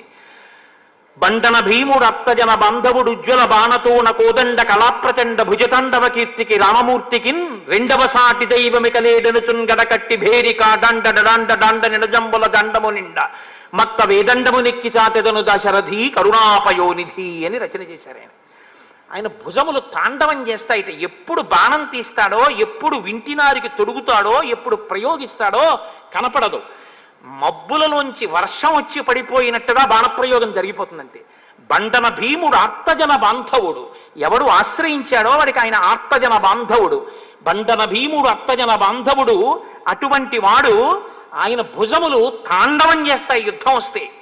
అది శివస్వరూపానికి ఉంది. తాండవము అన్న మాట శివుడికి సంబంధించింది, లాస్యము అన్న మాట అమ్మవారికి సంబంధించి. భావములు లాస్యము, కదలికలు తాండవము. శివుడు, ఆ శివుడి యొక్క తాండవం ఎలా ఉంటుందో ఆయన భుజములు అలా కదులుతాయి, అటువంటి తాండవం చేస్తాయి. అలా తాండవం చేసేటటువంటి నా స్వామి చేతిలోంచి బాణ పరంపర వచ్చి శత్రువుల మీద పడుతుండగా అలా రక్షించగలిగినటువంటి ఈశ్వర స్వరూపము వేరొకటి లేదు అని నేను ఎలా చెప్తానో తెలుసా? బండన భీముడత్తజన బంధవుడు ఉజ్వల బాణతోన కోదండ కళాప్రచండ భుజతాండవ కీర్తికి రామమూర్తికిన్ రెండవ సాటి దైవమిక లేడనుచున్ గడకట్టి భేరి కాదండ డడాండ డాండ నినదంబుల జండము నిండ మత్త వేదండము నిక్కి చాటదను దశరథి కరుణాపయోనిధి. మామూలుగా చెప్పను రామ, పొంగిపోయిన మనస్సుతో 4 వీధుల కూడలిలో ఒక పెద్ద పందిరి కట్టి, పందిరిలో ఒక పెద్ద భేరీ కట్టి నేను ఏనుగెక్కి వచ్చి నిలబడి డామ్ డామ్ డామ్ అని కొడతాను. ఎందుకురా భేరీలు కొడుతున్నావు అని అడుగుతారు నన్ను. అప్పుడు చెప్తాను, రామచంద్రమూర్తి భుజతాండవం చేస్తూ బాణప్రయోగం చేసి రాక్షసులను మట్టు పెట్టగలిగినటువంటి వేరొక దైవ స్వరూపము లేదు లేదు లేదు అని చాటి చెప్తాను రామ అన్నాడు ఆయన. అంటే శత్రువులను మట్టు పెట్టడంలో ఆ ఘోర రూపం అలా ఉంటుంది. అదే ఘోర రూపం ఆశ్రయించినటువంటి భక్తులైనటువంటి వారికి అంత మంగళప్రద స్వరూపంగా ఉంటుంది. అందుకు కదండి ఆ ధనస్సు పట్టుకుని, ఆ బాణాలు పట్టుకుని అలా ఉంటాడు. ఎక్కడ తేడా ఉంది చెప్పండి నాకు? రామస్వరూపాన్ని మెజిస్ట్రేట్, కలెక్టర్ గారే మెజిస్ట్రేట్గా కూర్చుంటే ఆ కలెక్టర్ గారే కారు దిగు ఆఫీసులోకి వచ్చి కొన్ని ఫైల్స్ సీల్ చేసుకుని పట్టుకెళ్ళిపోయాడు అంతే. ఆఫీస్ సీల్ చేసి పారేసాడు. ఆయనకు అధికారం ఉంది, మెజిస్టీరియల్ పవర్స్ ఆయన్ని వెన్నంటి ఉంటాయి, ఆయనతోనే ఉంటాయి. మెజిస్టీరియల్ పవర్స్ కలెక్టర్ ఆఫీస్లోనూ కలెక్టర్ గారి కారులోనూ ఉండరు, ఆయనంటే ఉంటాయి. అలాగే ఈశ్వరుణ్ణి కూడా ఎప్పుడు అఘోర రూపములు వెన్నంటే ఉంటాయి. శత్రువులకి ఘోర రూపం, ఆయన్ని ఆశ్రయించిన వాళ్ళకి అఘోర రూపం, మంగళప్రద రూపం. అది రుద్రస్వరూపమైన అంతే, కేశవస్వరూపమైన అంతే. ఇద్దరి స్వరూపం అలాగే ఉంటుంది. తత్వం తెలిస్తే ఉండే మాట అలా ఉంటుంది. తత్వం తెలియకపోతే భేదాలు కనబడతాయి. విష్ణువు వేరే ఉన్నాడు, శివుడు వేరే ఉన్నాడు, ఈనోడు ఉన్నాడు, ఆయనోడు ఉన్నాడు, ఇన్ని మాటలు వస్తాయి. అసలు తత్వం అర్థమైతే ఇన్ని మాటలు రావు. కుర్తాలాల్చి వేసుకున్నా నా కొడుకే, పంచె కొట్టుకున్నా నా కొడుకే, ధావళి కట్టుకున్నా నా కొడుకే, తువ్వాలు కట్టుకున్నా నా కొడుకే.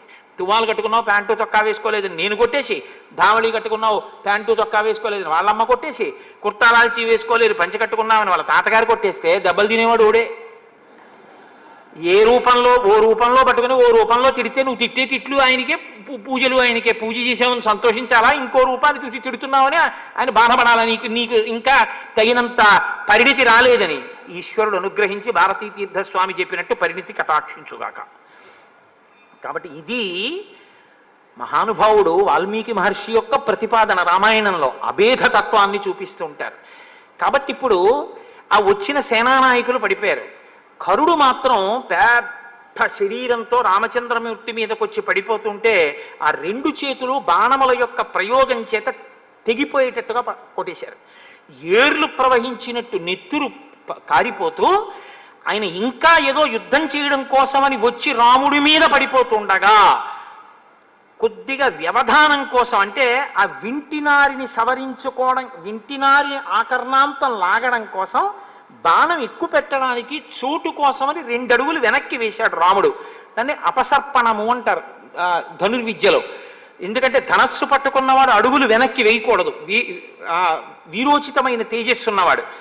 రాముడి మీద ఇదొక నింద మోపారు. కరుడితో యుద్ధం చేసేటప్పుడు 2 అడుగులు వెనక్కి వేశాడు రాముడు, ధర్మం తప్పాడు అని. అలా ధర్మం తప్పాడో లేదో చెప్పడానికే ధర్మాత్మా సత్యసంధశ్చ రామో దాశరథిర్యదీ పౌరుషేచా ప్రతిద్వంద్వశరైనం జహిరావినం అన్నాడు లక్ష్మణుడు. పడిపోయాడంతే ఇంద్రజిత్. కాబట్టి ఆయన ధర్మం తప్పలేదు, 2 అడుగులు చోటు కోసం వెనక్కి వేశాడు. కాబట్టి వేసి ఆ కరుణ్ణి కూడా సంహరించాడు. 14,000 మంది రాక్షసులు తెగటారిపోయారు. ఎంతసేపట్లోనో తెలుసా అండి? ఏనుగుల యొక్క కుంభస్థలాలు, చీల్చివేయబడినటువంటి గుర్రాల యొక్క శరీరాలు, తెగిపోయినటువంటి తలకాయలు, ఊడిపోయిన కాళ్ళు చేతులు, గుండెల్లో గుచ్చుకున్న బాణాలతో నెత్తుటి ప్రవాహంలో 14,000 మంది నేలబడిపోయి ఉన్నారు భగ్నమైన రథాలతో. ఎంతసేపట్లో కొట్టాడో తెలుసా అండి? 14,000 మందిని 1 గంట 12 నిమిషాల్లో కొట్టాడు. ఇది రామచంద్రమూర్తి యొక్క వీరోచిత కార్యం. అంటే ఆయన బాహుబలం అంటే అంత గొప్పది. 1 గంట 12 నిమిషాల్లో 14,000 మందిని చంపితే పైన నిలబడిన వాళ్ళందరూ పొంగిపోయారు. మధ్యలో ఒక్కసారి కరుడు మాత్రం ఆయన ధనస్సు ఎరగొట్టగలిగాడు. వెంటనే విష్ణు చాపాన్ని తీసుకుని చేతపట్టి సంహారం చేశారు. అగస్త్యుడు కావలసినవన్నీ గురువుల యొక్క అనుగ్రహం ఉంటే, గురువులు త్రికాలవేదులు, ఎక్కడికి వెళ్ళినా వాడికి వచ్చే ఉపద్రవాన్ని నుంచి తప్పుకోవడానికి కావలసినటువంటి సంభారములను గురువు సమకూర్చి పంపిస్తాడు. కాబట్టి అగస్త్యుడు అన్ని సిద్ధం చేసే పంపించారు. కాబట్టి ఇప్పుడు అలా ఒంటికి దెబ్బలు తగిలి నెత్తురు ఓడుతోందిట రామచంద్రమూర్తి శరీరం. మరి వాళ్ళు కూడా కొంత బాణప్రయోగం చేస్తారు కదండి. 14,000 మంది ప్రయోగించిన ఆయుధములను ఆకాశంలోనే విరగొట్టారు ఆయన, అసలు వచ్చి మీద పడకుండా. అయినా కొన్ని బాణాలు వచ్చి ఆయన తగిలేయి. ఆయన కవచాన్ని కూడా బదలగొట్టాడు కరుడు.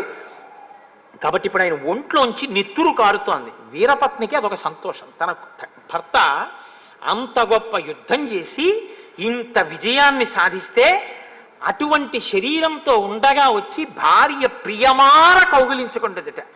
గుహలోంచి చూస్తోంది సీతమ్మ తల్లి. 14,000 మంది ఒక పక్క, తన భర్త ఒక్కడు ఒక పక్క. 14,000 మంది మడిసిపోయిన తరువాత పరుగున వచ్చిందిట గుహలోంచి. తతస్తుతం రాక్షస సంఘమర్దనం సభాజ్యమానం ముదితైర్మహర్షిభిః పునః పరిష్వజ్య శశి ప్రభానన బభూవ హృష్టా జనకాత్మజా తదా. ఆ జనకాత్మజ అయినటువంటి సీతమ్మ ఎంతో సంతోషంతో పునః మళ్ళీ రామచంద్రమూర్తిని బిగియార కౌగిలించుకుందిట. నా భర్త ఇంత కార్యాన్ని సాధించాడని.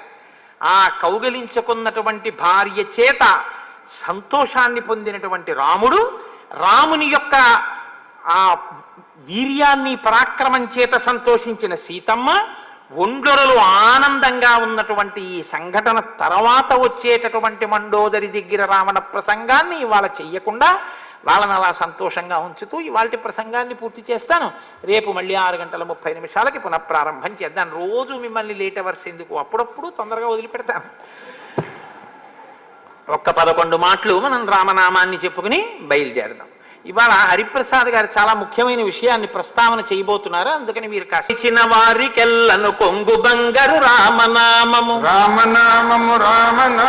రమ్యమైనది రామనామము. నీవు నేనను భేదమేమియు లేకయున్నది రామనామము రమ్యమైనది రామనామము. గోచరంబగు జగము లోపల గోప్యమైనది రామనామము రమ్యమైనది రామనామము. భక్తితో భజించు వారికి ముక్తి నొసగును రామనామము రమ్యమైనది రామనామము. సకల జీవులలోన వెలిగే సాక్షిభూతము రామనామము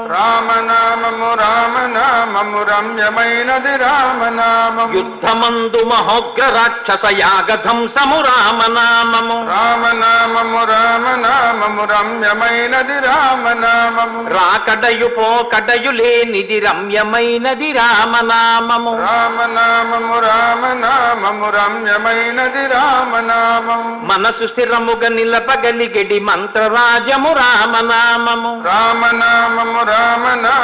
రమ్యమైనది రామనామము. పసితనంబున అభ్యసించిన పట్టుబడు శ్రీరామనామము రమ్యమైనది రామనామము. పాలు మీగడ పంచదారల పక్వమే శ్రీరామనామము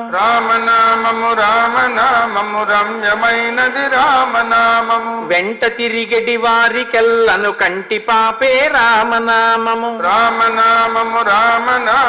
రమ్యమైనది రామనామము. బ్రహ్మపుత్ర నామము రమ్యమైనది రామనామము. మంగళంబగు భక్తితో పాడిన శుభకరంబగు శ్రీరామనామము